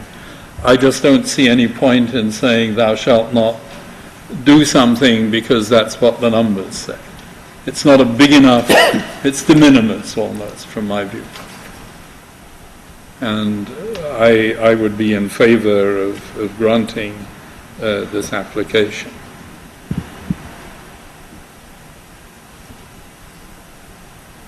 I'm not going to make a motion now. You guys have to do that. I believe there's one already on the floor, Mr. There's Chairman. a motion on the floor. Okay. We need a seconder for the motion. Do we have a seconder for the motion? 5 of us are going to have to say yes. Second motion. We have a second for the motion. Is there any discussion of the motion?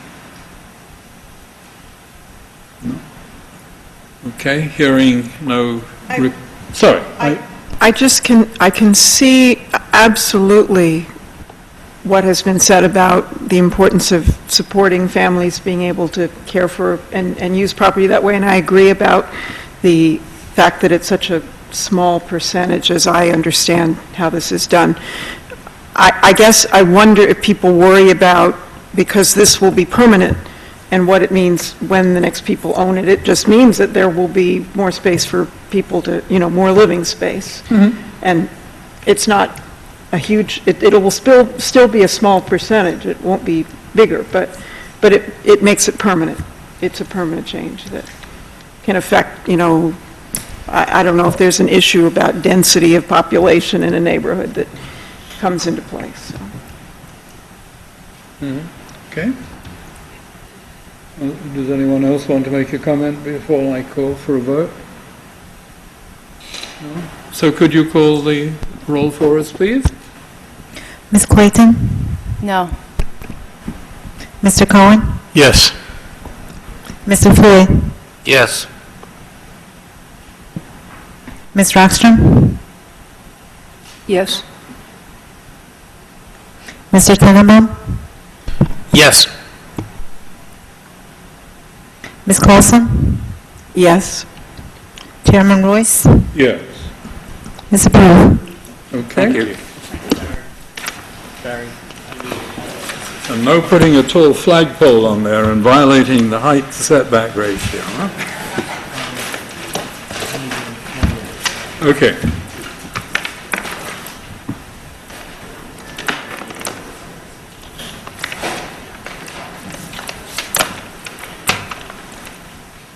Okay.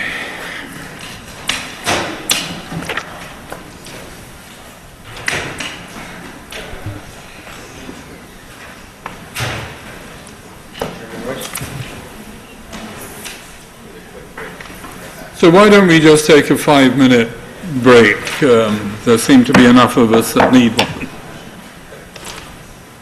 Given the opportunity, I'm going to. Oh, I'd love to know what's going on.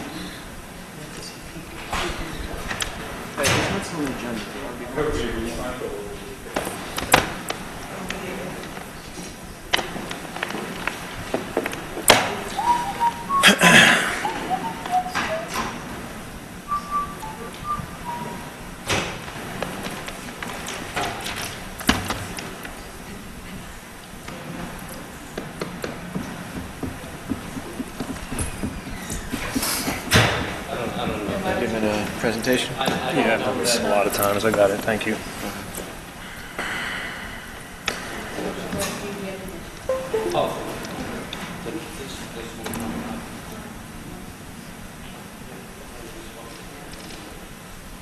With her, maybe.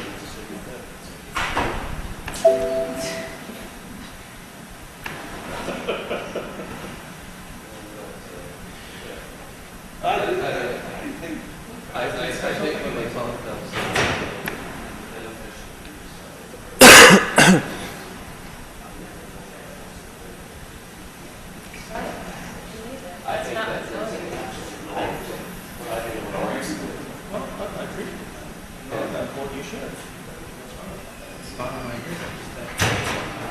No, the bottom line is there are more The code is written by living people, area they're allowed to and the have. code is interpreted. It's not a part of the and it needs to be quite simple. How are you doing?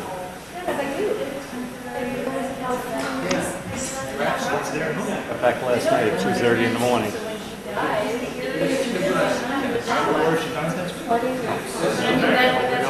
Fire damage, I mean, although we were just down in San Francisco, in Napa.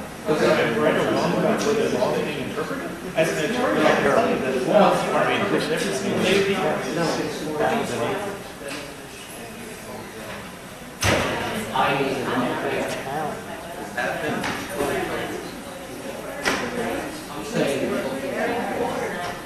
Well, they're trying to the extent they can, they're fighting it with water and chemicals. But the problem is that, cutting the stuff in there, things are jumping from one area to another. It's so dry. The other day when I was driving, I was just coming out of the city the other day, and I saw a spot of water on my windshield. And I thought, oh, maybe a little rain, and nothing. And it's affecting Mrs. Weinstein's office. And there's a lot of here to you, but yeah, other people will still question it. That's when you fall. No, it's been very difficult. There, like for instance, there's a 35% water reduction.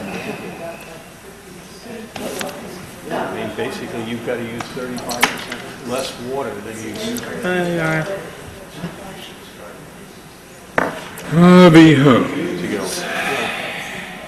Like every other area, until there's a crisis,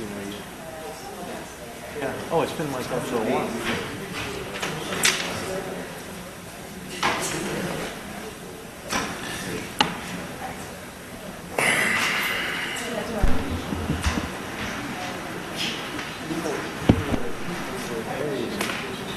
Did you look at the agenda, your next one? Yeah. I don't read this at all as anyone who see lush and they're water. And they're just taking the approach, I want this, I'll pay for it. Really a shame. Well, I just got done with the position of my son, right now in the front yard. Yes, essentially that's what I refer to as this were, Commercial break?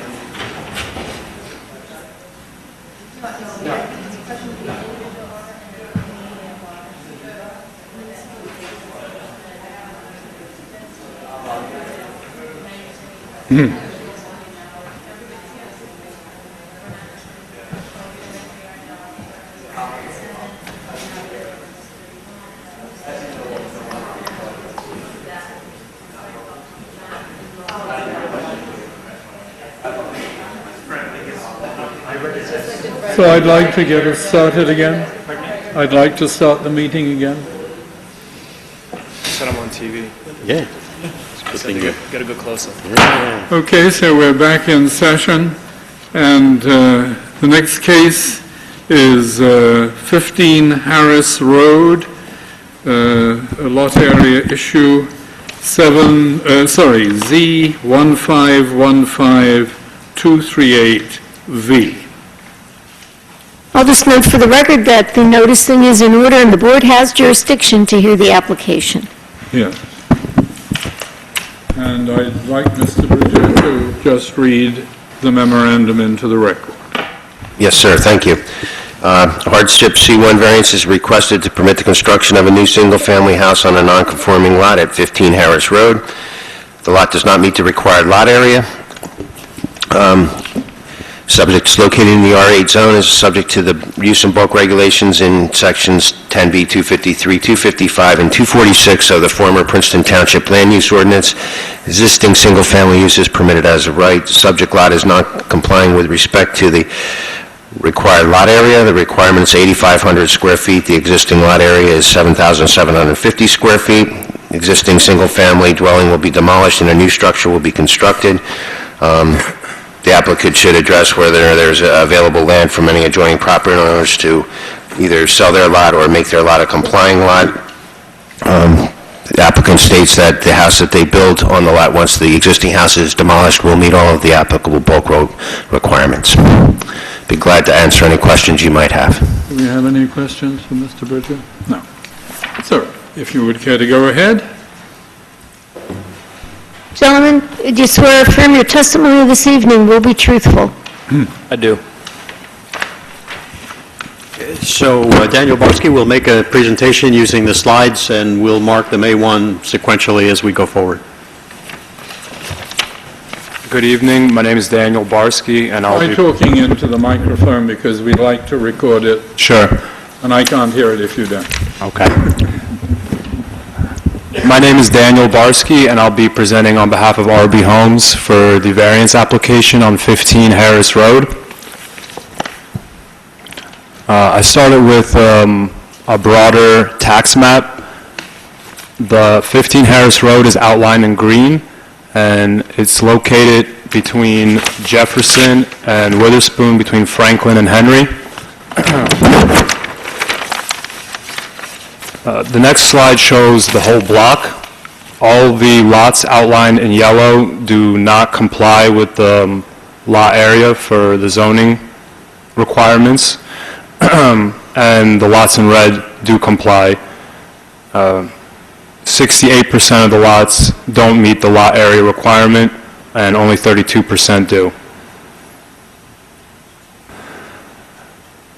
Here are the adjoining lots next to 15 Harris Road. There's no possibility of buying any land to the adjoining neighbors or the neighbors in the rear, because that would make them non-conforming. The two lots on each side are already undersized, and the two in the back are undersized, and they just meet the lot depth requirement, so to take anything from the back would make them non-conforming with lot depth. Finally, as just an additional comment, this is the existing survey, and in the rear of the lot there is a garage that encroaches on the side yard and rear yard setback. We'll be demolishing that garage, so really we'll be making the lot more conforming than what was previously there. That's it, short and sweet, thank you. Taking away the garage will alter the parking capability on the lot? How are you going to park? The garage is going to be attached to the house. Oh, it will be attached? Yes. You're putting an attached garage? Right. I misunderstood. Yeah. Okay. Yeah, from the front. Okay. So, it's one of those, this is all we've got? Neighbor comments? And... Neighbors. Yes, no. I will, so basically it's straightforward. Are there people in the audience who wish to address this case? If so, would you come forward to the microphone?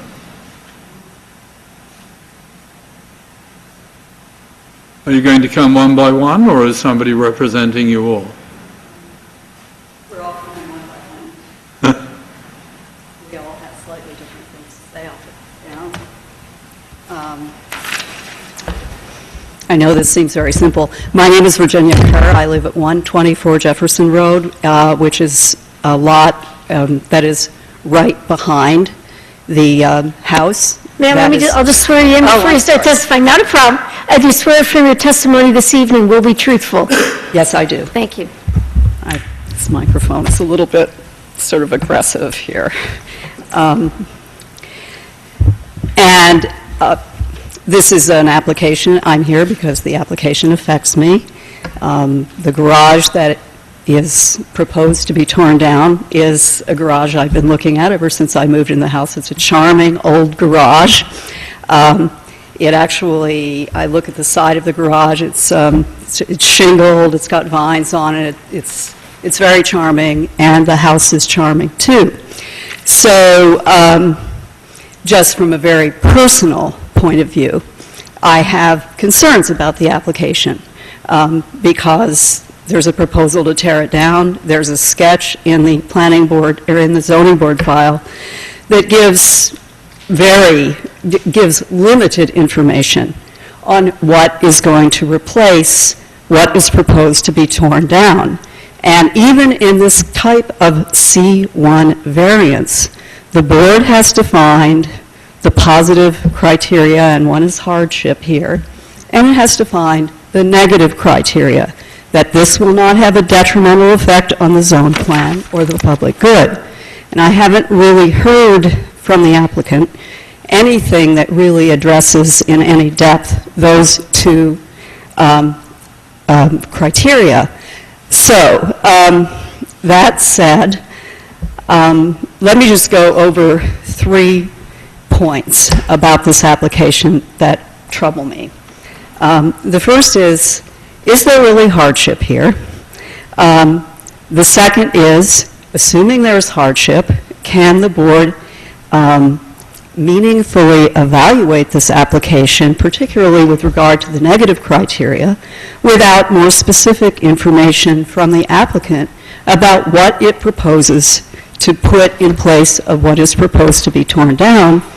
And the third, based on what I could glean from the proposed application, is that the proposed setbacks, particularly the front yard setbacks, won't be consistent with sort of the streetscape on Harris Road, and can adversely affect the visual environment and the aesthetics, and that adverse effect on visual environment and aesthetics are appropriate considerations for the zoning board, even in this type of application. Now, on point 1, hardship. Is there a hardship here? And this is a kind of curious application because the applicant, Mr. Barsky, was here was in this room before the planning board in 2005 seeking to subdivide Lot 3 from Lot 4. This application pertains to Block 7108, Lot 3. In 2005, Lots 3 and Lots 4 were a single lot. The existing house, which was proposed to be torn down, is on the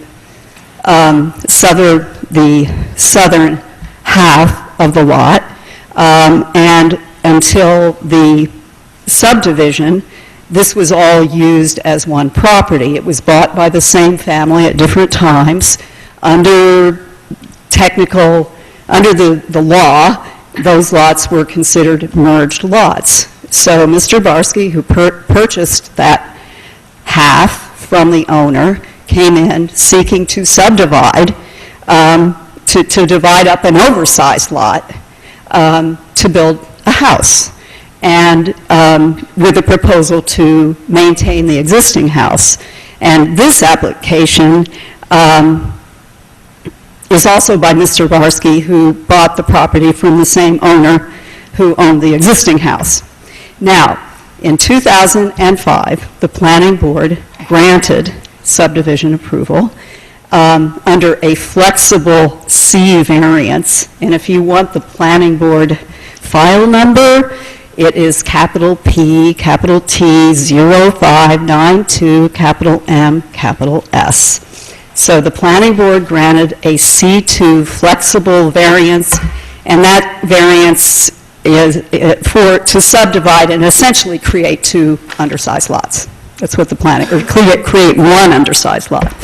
The planning board said this would be consistent, this would further the purposes of zoning because this would be an infill lot, it would provide another house, and similarly to the point was made a few minutes ago by the applicant, a number of the lots were already undersized.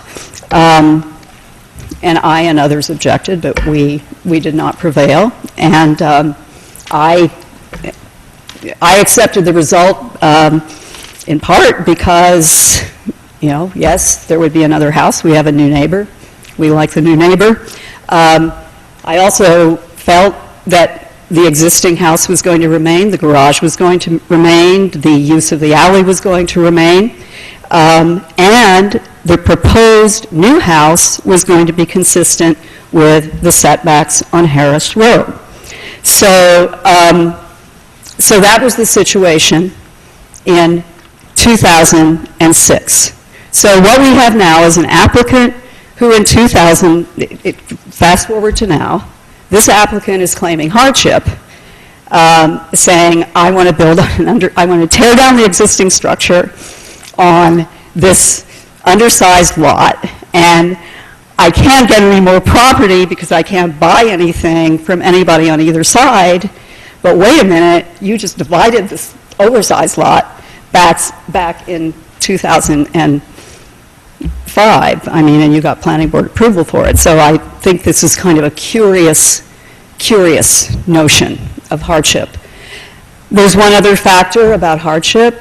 In many of these cases, as I understand it, an applicant is asked to show that, maybe they offered to sell the lot to the adjacent owners, and I don't think any offers were made to the adjacent owners to sell this property, and it seems to me possible that some people in this area might have liked to have an opportunity to see if they could save this house on Harris Road that is proposed to be torn down.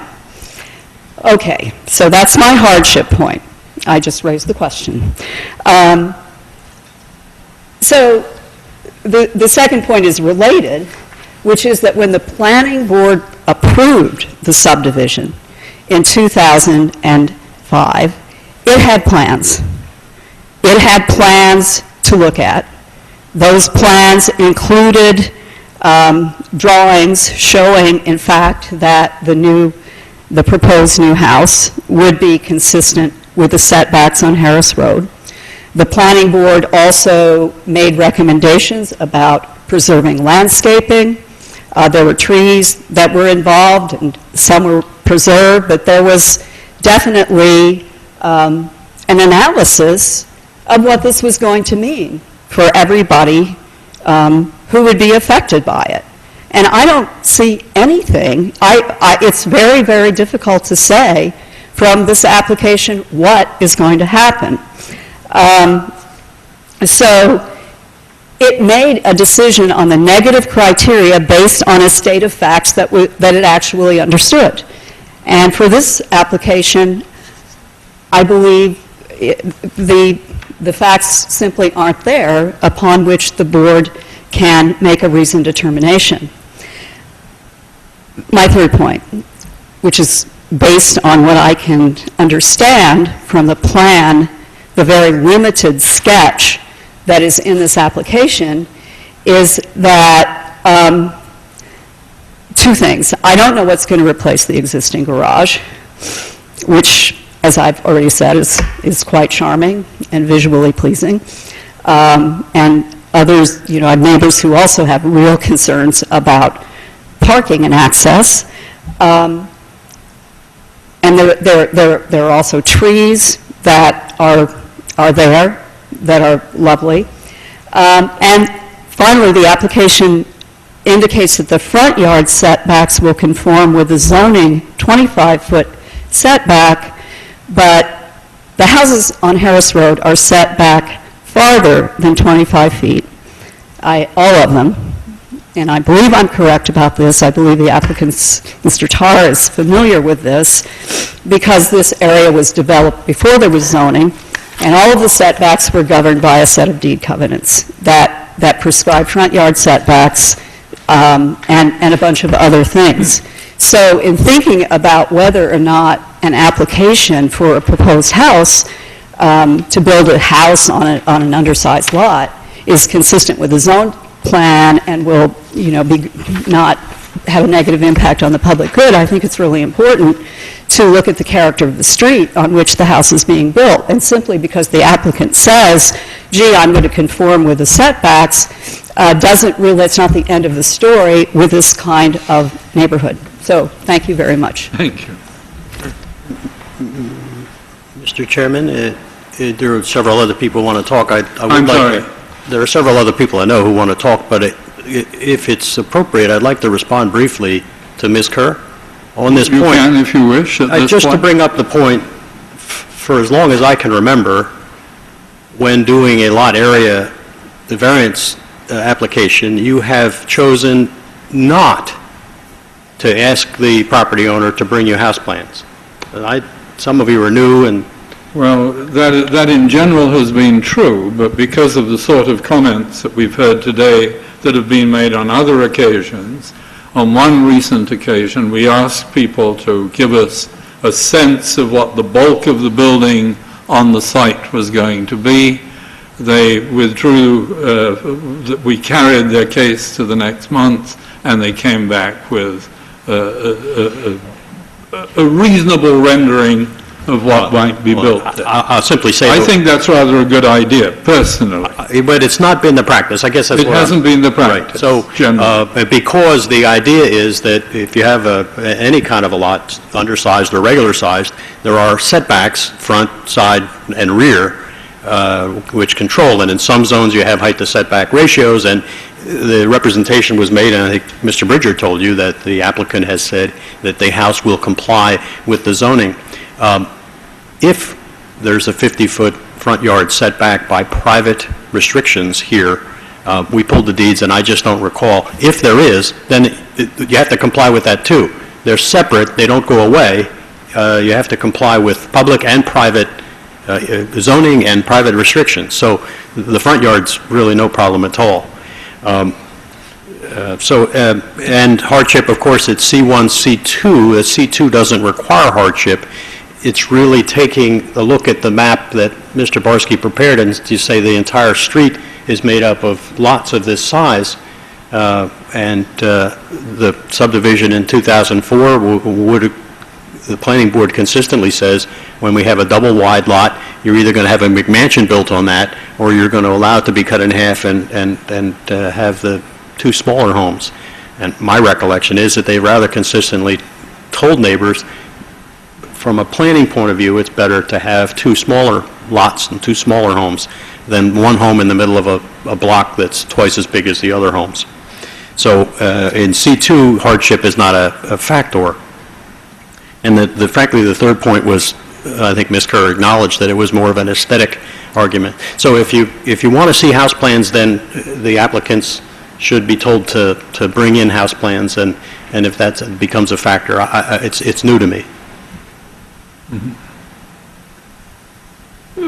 Mr. Bridger, the front yard setback that we're talking about here is, I notice this is a township tract. Are we using the township's regulations for that? Yes, sir. It's, I believe, 25-foot minimum front yard setback. 25-foot minimum, yeah. Okay. And if the former borough's sort of mean setback was to be used, what difference would that make? Do you have I haven't looked at the property well enough to... Well, just looking at the tax map that the applicant supplied, or to the survey, and I don't have a scale, but... Looks like the existing house is set back 32 feet right now, according to the survey. The existing house appears to be set back 32 feet from the property line.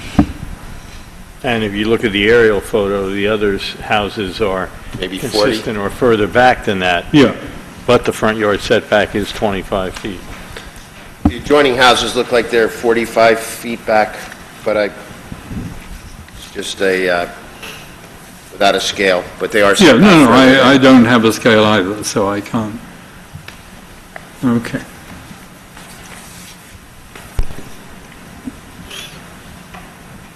So you propose to build up to the 25-foot required front yard setback, is that what Yes. you're presenting to us? Yes. So your house will be further forward than neighboring houses? I'm not certain. I know we have a building envelope that is dictated by zoning requirements, and within that building envelope is where we plot the house. Yeah, I understand what you're saying, I hope. Good, okay. I have a question, if I could. What was presented by Mrs. Kerr, and if you could speak to it, because I'm not clear on this. I'm going to refer to, you know, the building that you plan on knocking down. That lot, I'll refer to as the Toto house, because that's how I knew it. And the 2004 subdivision, did that involve the Toto property or not? Yes, Mrs. Toto had two lots of when I say two lots, I mean, as I recall it, they were two zoning lots. Oftentimes, people would buy their lot and then a lot next door. Yeah. And then when they were deemed undersized, they were merged together as a matter of law. You had to go to the planning board to get them divided again into two small lots. And that's what occurred then. I seem to recall there was a fire, maybe one of the houses burned down next to the Toto house. And That's so why there was that it was big empty. plan. And I may be wrong, and Ms. Kerr would know, but in any event, there was it was divided as two lots similar in size to the other neighborhood lots. Again, the planning board's attitude has been, and I think properly so, is if you had a double-wide lot, you'd build a larger home not consistent with the homes in the neighborhood. Yeah, and I would think, I don't know, the planning board wouldn't approve the subdivision under the theory it's going to stay vacant, and because it's an undersized lot, and you can't Right. build without the approval you're seeking. Well, it's the other way around. It was oversized Yeah. when it was double-wide, and in other situations where neighbors had came in and said, well, why are you letting them divide it? The planning board members said, to paraphrase, you don't understand that if we don't, then they'll just build a large home. The home more consistent with all the other homes around it from the tax map you saw was deemed by the planning board to be more appropriate. And frankly, it's what a lot area variance is about for you. Now this is a freestanding lot. It was divided off from another lot. Could have been by somebody else. It happened to have been by the Barsky family. But there's a lot here with a house that's is at the end of its useful life, and they propose to build another house. I mean, I came in a few months ago with my house on the same theory. There's an undersized lot. I'm going to tear down the house that's there. I'm going to build a house. That's what people have done. I don't even know that we have house plans yet, to be honest, so it's just... The board has actually asked the council to consider the issue associated with undersized lots. Right. In principle, that will be considered, but... Which is to say that it arguably ought to be treated administratively, and not necessarily take up the board's time. That's the irony here. Yeah. Okay. Were there other people who wish to talk?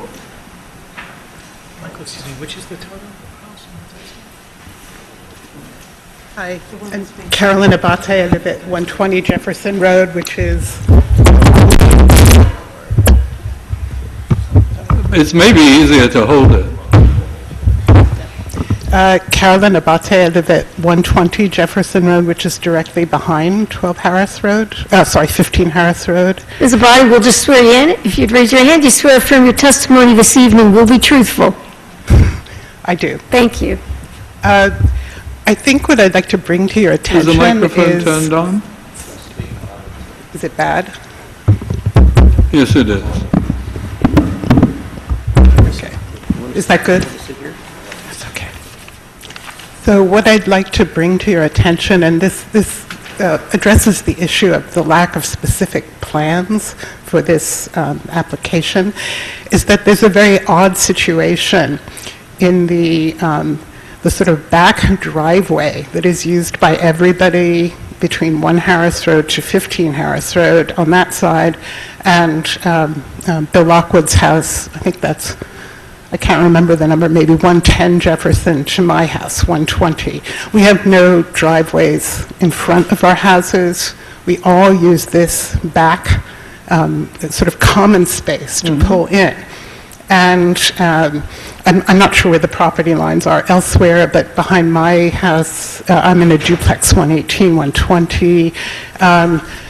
Our back property line meets the line of 15 Harris Road. And on Mr. Barsky's application, he has his line drawn. And then if you look at my survey, it comes up to that line. The problem is that basically the area in front of the existing garage is paved, and that is how several of us actually managed to get out of our parking spaces. Imagine it this way, if Mr. Barsky put up a fence along his actual property line, I would have 5 feet between my parking space and that fence. So what I was told when I bought the house is there's a thing, none of us have easements back here written into our deeds. There's a thing called a right of prior usage, so that essentially it's very improvisational. Everyone is able to get out to this paved area that goes all the way to Franklin Street, because we all have to drive in and out and get our cars in and out and have enough room to back up and turn around. What really concerns me and several of the neighbors about the lack of specifics in this application is that there's no indication that this right of access of prior usage will be preserved. And it is true that what that means, and it's true of, say, Marco Gotardis, who's right next to 15 Harris Road, that a lot of our back property lines are sort of donated to the common good so that we can all get in and out.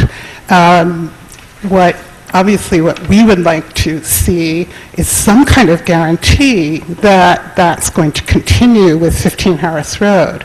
Because if, say, as I said, if a fence is built up to that property line and the house is then, I mean, I think the setback allows what, it's 25 feet from the back property lines? I mean, technically, okay, so you could build a house way out there and then build a fence for a backyard, and none of us would be able to get out of our parking. So that is why we're concerned at the lack of specific plans, and what we would like to ask is that some guarantee be given or some representation be given that what is done there in terms of where's the fence, where's the backyard, where's the house, is not going to block us from getting out of our parking spaces. Mr. Bridger, do you have, it'd be I looked at that space back there, and it seemed to me that that was indeed I don't know what to call it. It was just a space that was used by many households. Right, I think the practice has been people park off of the alley, so there's a gravel area, and it's, when you look at it visually, you can't see where the 10-foot alley is. The subject property is 50 by 155, and it's accurate. It matches what's on the tax map. That's the lot that's on the tax map. And then there is a 10-foot alley behind that, and it is shown on... So the 10-foot alley is behind the property there. I think what of this present... Mrs. Abate is concerned about is making a turn into her property and backing out and having sufficient space. Right now, there's open space and there's a garage, and that could change. Yeah, but it's really the preservation of the 10-foot wide alleyway. It's not there. Is 5 foot or so. The major concern. The 10-foot alley, sorry, can I come back? The 10-foot alley, it's true, it's there, it's on the map, but it's not big enough, it's not wide enough. We have a job to hear you, and we're not sure it's getting recorded properly. Could you speak up? I can't hear you. Okay. Sit there. Sorry. It's true that 10-foot alley, you see it on the, on the tax map and so forth. But what you have to understand is the 10-foot alley isn't wide enough for any of us actually to back out and get out through it. So the 10-foot alley is a kind of interesting fiction where I don't understand. you have to see it. On your property? You sort of have to see what's I have back seen there. it, and I can't understand what Well, for example, the bushes and the trees and things that are on our duplex go right out to the middle of the alley line, which is our property line, and it's presumably been like that for decades. They're old bushes and old trees. So I guess what I'd have to... That's the problem, it's the trees that are the problem. Yeah, but then what you're saying, I guess, is that we go from a situation where we're all sacrificing part of our property, technical properties, so that we have more than 10 feet out there so everybody can go in and out. I'm not sure what the idea would be if you're saying, well, now everyone should cut down their trees and move back specifically to the borders of that 10 feet, which means we can't actually make K-turns anymore. We would have to back out, like... Anybody's saying that. Right? What? Anybody's saying that. I'm sorry, I can't hear you. I don't think anybody's saying that, I guess the question is, will you maintain that alley access as it exists now? That's what we're asking. Yeah, Will so this that's the question. plan maintain the paved area that is there now? Not the alley per se, because everyone uses more than the alley. Well, the alley, that access, whether it's 10 Right. feet or 12 Yes. feet, whatever, the idea that people currently use the paved area and a little bit excess so they can get access to it, do you plan to allow that to be maintained? Yep. Okay. Are there other people that wish to speak? Can we deal with this one? Just for factual background. It's true on this street and several others, there's an alleyway that runs behind the homes. And it's, every deed I've ever seen, it's 5 feet for the one neighbor, and it's 5 feet to the other. It makes for a 10-foot alleyway by taking 5 feet from each of the properties and running right down the block to the street. In fact, there was a lawsuit. Joe Stoniker, a local attorney, now retired, lived on one of those streets, and the neighbor blocked off the alleyway at the end so he couldn't get into his house. He had to go down to Trenton and take away the obstruction so he could use the alleyway, as everybody had. This public right is in the law. It's true. We acknowledge that 5 feet of this property is dedicated to the alleyway. I think what's being asked is that because there was a garage and a blacktop area on Lot 15, the suggestion was that be available in perpetuity for folks to turn around so that they could leave their trees up in their backyard.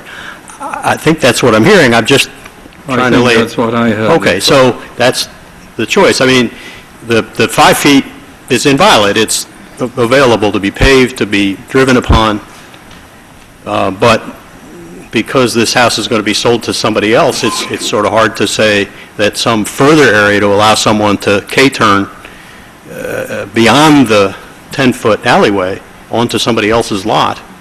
That's what's being asked. Well, I do think this poses an interesting problem because we often see parking issues before us.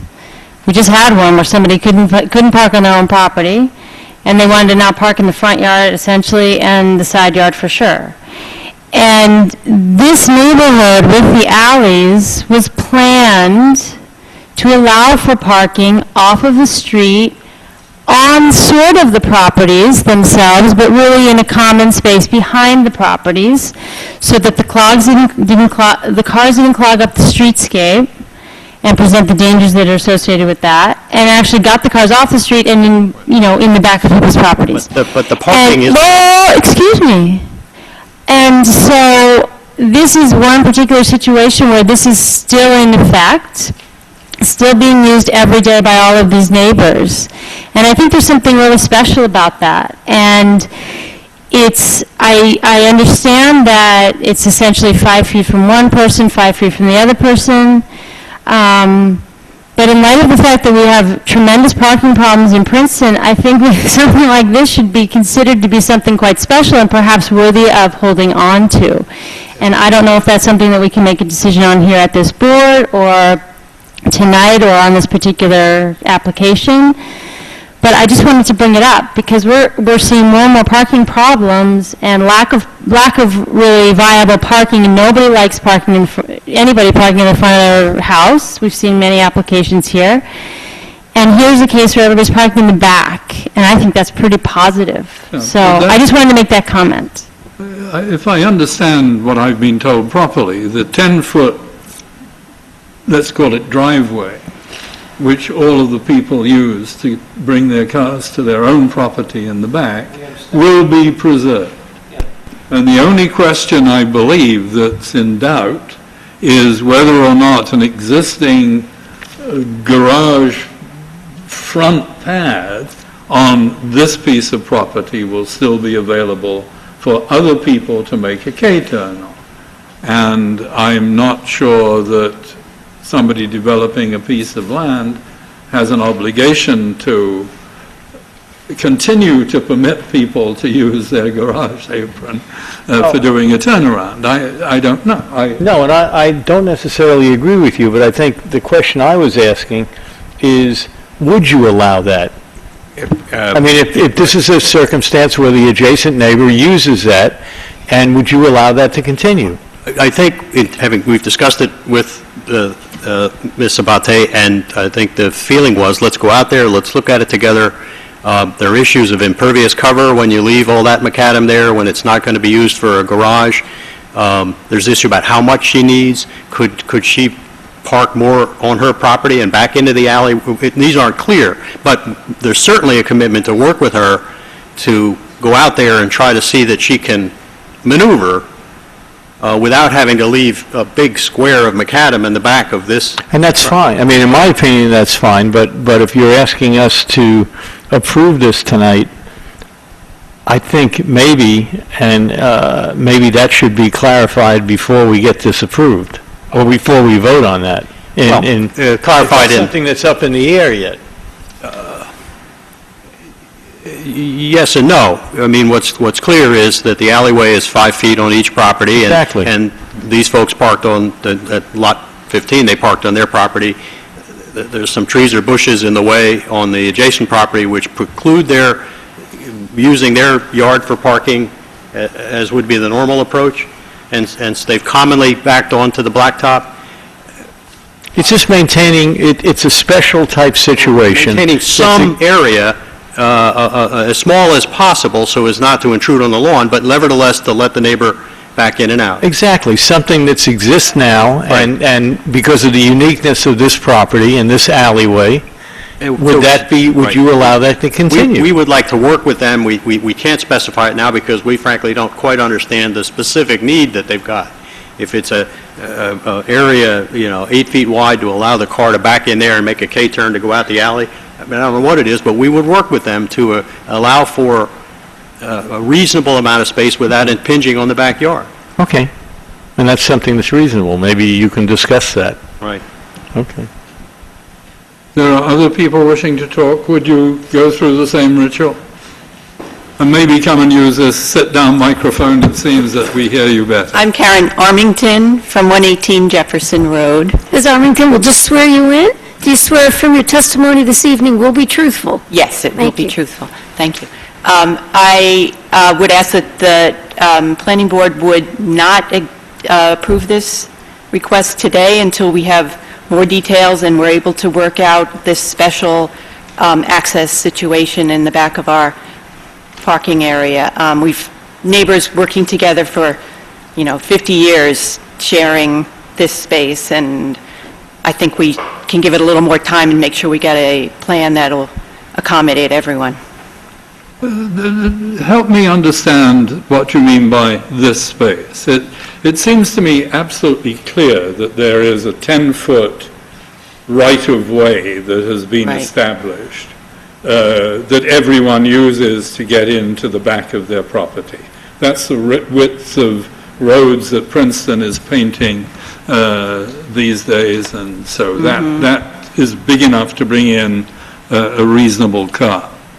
The issue then is people then park on their own property, presumably, Yep. and if you can't back out of your own property into a 10-foot road, you probably shouldn't have a driver's license. But I mean, I don't understand the complexity of this. It may be that you've got trees on your yard, and you've not bothered to park as you should. Since we haven't seen a detailed plan, it's hard to know exactly, we're not really sure where the lines are. 10-foot strip, that's the detail, it seems to me. Typically, when you back out of a driveway, you have more than 10 feet.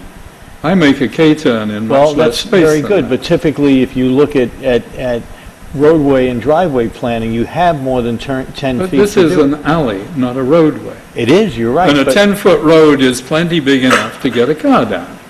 It is if you're And you driving can back straight. out into If you're that driving space. straight. I'm not arguing with you, I'm just saying that if it's a situation, this area is unique in Princeton. These alleyways. There are and it- lots of alleyways in that part of town. Fine, it's not unique in Princeton. Not unique, But it's the an issue alleyway. is, it's an alleyway. And we're It's wanting to existed- maintain it. It's existed for a long time.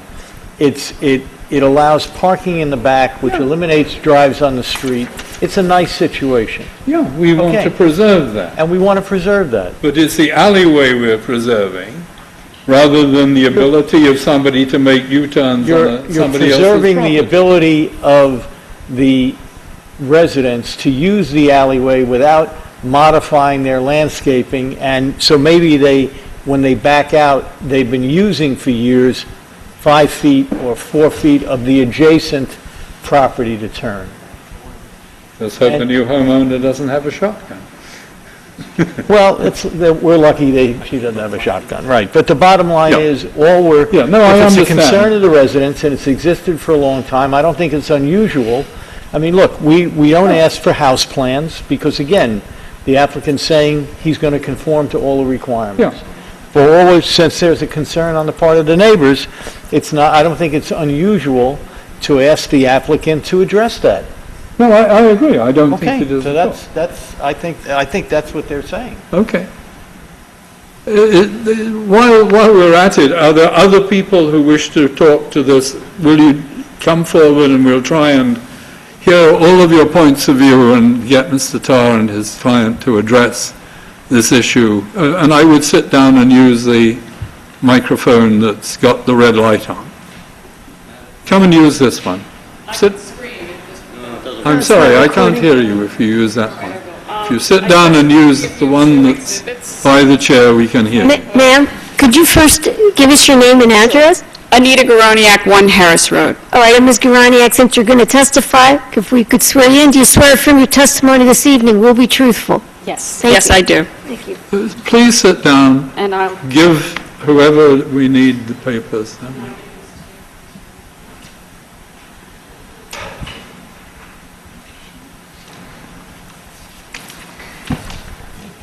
I wasn't going to talk about the garage, but maybe I can add some clarity on that, so I'll be brief. I'm at number 1, so I have the first garage in. It's on my property. I enter the alley, I turn to the left. The people on Jefferson turn to the right.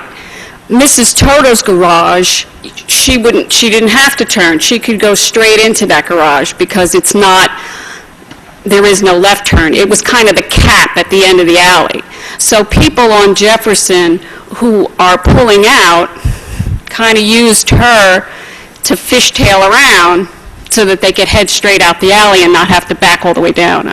If you built your shrubbery or fence all the way out to the property line, you would be leaving no one any space to make maneuvers at all. So if that paints a better picture for everybody. I don't have that problem because I'm at the top of the street. What I wanted to talk about was the issue of the hardship. First, about the setbacks. The existing setback to the porch is 31 feet, and to the foundation, I believe it's 40 feet, so just FYI there. It is not true that because you have an oversized lot, you have a McMansion. So so I know we discussed that. You can have a nice-sized house in the middle of an oversized lot. But it seems to me what happened here was someone created their own hardship. I mean, a undersized has a negative connotation, does it not? We don't want to have undersized lots. But we ended up with one because in the early 2000s, this lot got divided, and now we have a house that is got a garage in the front of it, which doesn't look nice on the street, that Barsky built. And we have a very charming house, which is Mrs. Toto's house, which is probably one of the oldest houses on the street. I think her husband had built it. It's a lovely house. It's kind of a Tudor revival. I don't understand why that house can't be renovated. It fits in with the character of the neighborhood rather than the garage house that's next door to it. And I don't understand why we would be tearing something down that was perfectly livable to put in another house. And certainly you could renovate it and make a profit.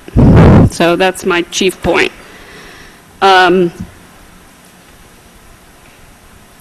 I would also like to say, and it's unfortunate that Marco Guitardis couldn't be here, he's traveling, and Jay Poon could not be here, who are on the other sides of this property. But I know that they have, asked to have variances for sheds in the back and were denied, and I would hope that developers don't get special treatment when they come for a variance that neighbors don't. Anyway, those are my points. Thank you. Thank you. Is there anyone else? Would you do the same thing?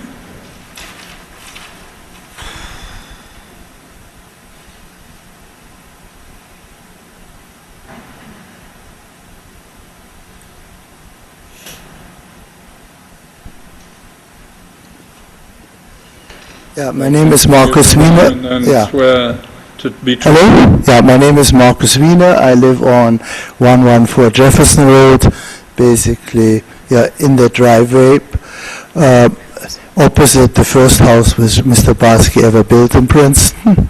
Sir, before you continue, we'll just swear you in. Yeah, and I swear, yes, I agree, whatever. All right. Yeah, so what you might have heard from the discussions before, it's a very nice neighborhood in where the neighbors get along, discuss their communal affairs, work it out. Our neighbor who asked about the garage, for example, financed an ash tree, the maintenance of an ash tree on Mrs. Toto's property, because we're worried that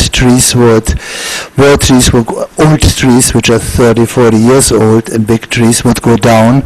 Since 2 new houses were built on Harris Street, 4 old trees were were cut down and not replaced. And so we are worried that what makes the neighborhood nice, which are big old trees, disappear with each new house which will be built. And that's a major concern. And the neighbor,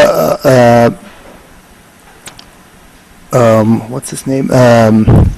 Marco, who bought the first house across which Mr. Barsky built, he was very interested to buy at the house, but nobody told him that it was for sale. It was unknown. He would maintain it, he would expand his garden. There's no need that every square foot has to be built up with a house if you can use it for landscaping. And what we are also worried is each house and each property has its individual character. The first house Mr. Barsky built is a very nice one, and I saw him working till midnight, and there's nothing to say against it. The new houses we see are kind of McMansions squeezed sometimes in, which look like all the same, and we would like to keep the individual character of our neighborhood, and so we're asking that we first see how big and what kind of house he's going to build here before any variance or anything is approved. Yeah. Thank you. Any other?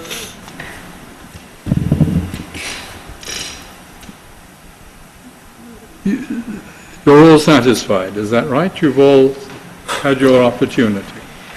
Okay. So, Mr. Chairman, as we listen to the discussion about the alleyway and the neighborly use of it, we're short of facts. We were not aware, again, our focus was to tear down the garage and not use the alley, and it's at no moment. I think certainly half of you wanted to see a surveyor lay it out and see how everybody's using it. And I feel that we ought to come back next month and show you that. And work with the neighbors in between to see what they need and what we could do together. This idea of restricting more than the 5 feet forever along the whole back or whatever is, we just can't come to an understanding of it because it's not been something that we focused on.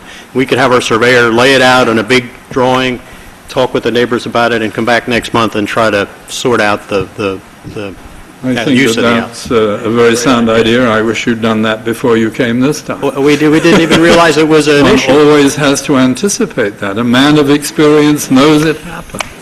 So we will carry you then until our next meeting, which is what is the date? October something. October 26th? 26th of October. Just double check on that.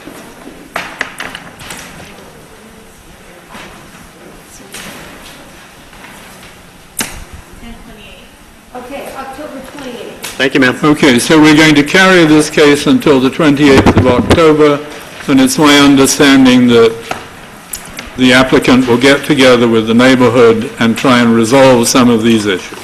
Great. Thank you very much. Good at that. Excellent. We still have one case to hear, so let's try and do that. And that is 231 State Road, and the, I guess I don't have a case number for that one for someone. Oh yes, the case number for that is Z1515259V. And I'll just note for the record that the noticing is in order and the board has jurisdiction to hear the application. Mr. Bridger. Okay. The applicants, Jeffrey and Susan Vanderkam, at 231 State Road, are requesting a C2 variance to permit the installation of an exterior fuel oil tank within the required side yard setback.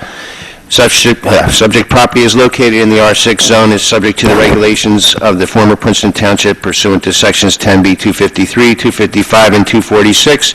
The existing single-family use is permitted as of right. Subject lot is non-complying with respect to the required lot width. The requirement's 85, the existing is 75 feet. The rest of the property is complying. The subject's current 250-gallon oil tank is located on a concrete slab underneath a wooden deck in their backyard. The tank requires replacement, and before the oil company will replacement before the oil company will resume oil service. Applicant states that there is no viable location behind the house due to the existing location of the air conditioning condenser and the deck, and the applicants are proposing to install the exterior oil tank on the right side of the house within the required 15-foot setback. The requirement's 15. Once the tank is put in, it will be 12 feet from the property line. They're requesting consideration under the C2 variance. I'd be glad to answer any questions you might have. Thank you. Thank you. Any questions for Mr. Bridger? I have a question. Are you going to take the existing oil tank out from under the deck? Hold on, we just... Sworn in to yes, answer that? Yes, Yes, okay. Why don't you both raise your right hand? Do you swear affirm your testimony this evening will be truthful? I do. Yes, we do. Thank you. Could you say the question again? I think. Are you going to remove the existing oil tank? You're going to take it out from underneath the deck? Yes, we will. Yes, Petro is contracted with SSG Barco to remove the existing oil tanks on the property. Okay. And just, why wouldn't you put the tank back where it was?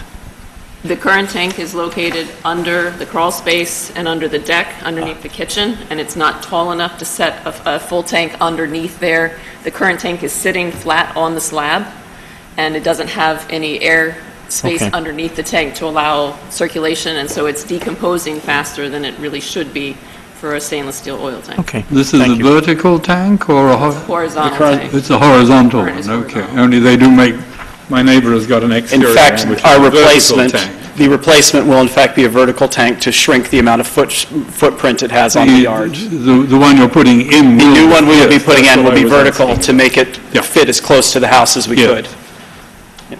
We couldn't make it 3 inches wide to make it fit within the 15-foot, but yeah, it's the Thank you. vertical one instead to try to minimize the footprint.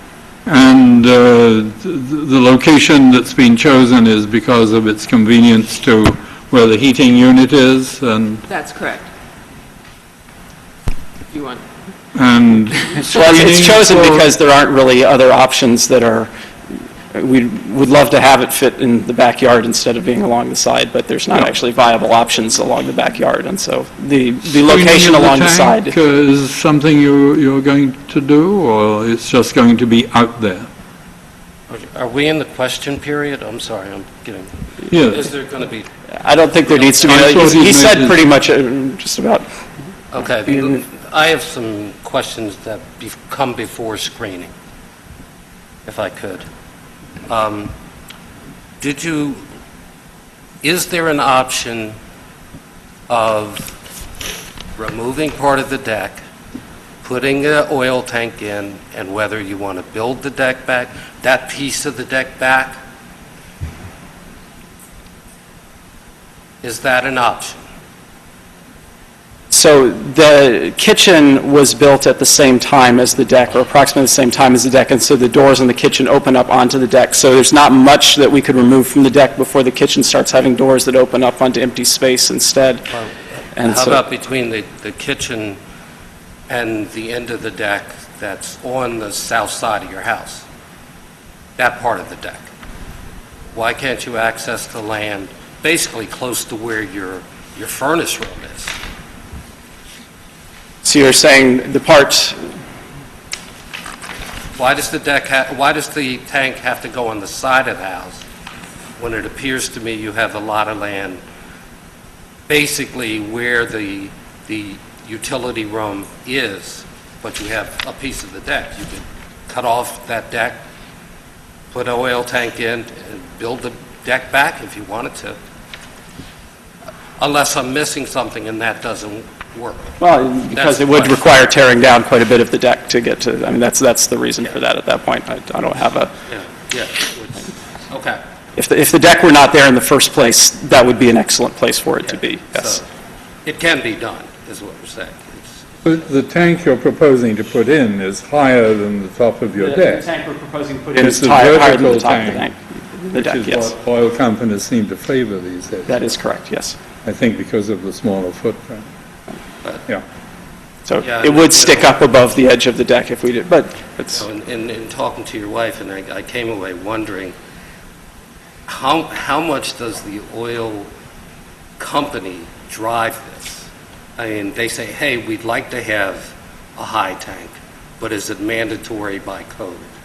And I came away with that question in my mind, because they seem to be driving the ship here. it is certainly correct that they are the ones that told us we needed to put it on the side and get the variance. That is correct. Is there an option of a shorter tank? And I'm almost asking, code-wise. I don't know if you knew, or, I don't know. I don't think the building code or I don't think that covers the shape of the tank. I think you're right. I mean, it could be, I think it's probably the oil company just saying, we'd like to see a vertical tank. We have the flyer from the people that are doing this particular tank, and they do not have a horizontal one of comparable volumes. To have anywhere near that kind of volume, it would have to be the vertical one. Did you consider replacing it with gas? when we replaced the furnace in 2001, there was no gas on the street. I have not been aware of any of our neighbors installing or bringing gas mains over in the intervening time. If it has happened since then, I'm not aware of it.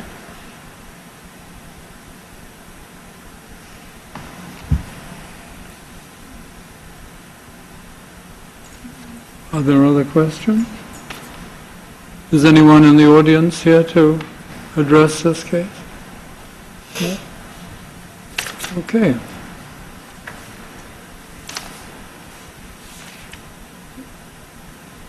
So we need a motion and a second, and we can decide what we think is sensible.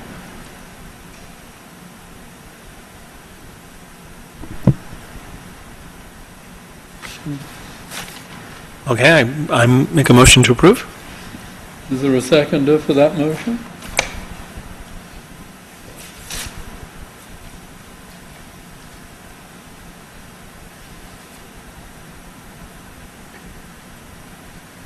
Is somebody going to second the motion, or? I'll second it. So we have a motion and a seconder. Is there any constraints that need to be added to the approval? Screening? Painting it bright yellow so it can be seen easily by the oil company? No? Okay, so we have a motion and a seconder. Would you call the roll, please? Ms. Clayton? Yes. Mr. Cohen? Yes. Mr. Floyd? No. Ms. Rockstrom? Yes. Mr. Tinniman? Yes. Ms. Coulson? Yes. Chairman Royce? Yes. It is approved. Good. Thank you. Thank you. Thank you very much. I think that's everything, huh? So let us adjourn. 10:15. All the bars are closed. Only in English. No more. Good. Thank you.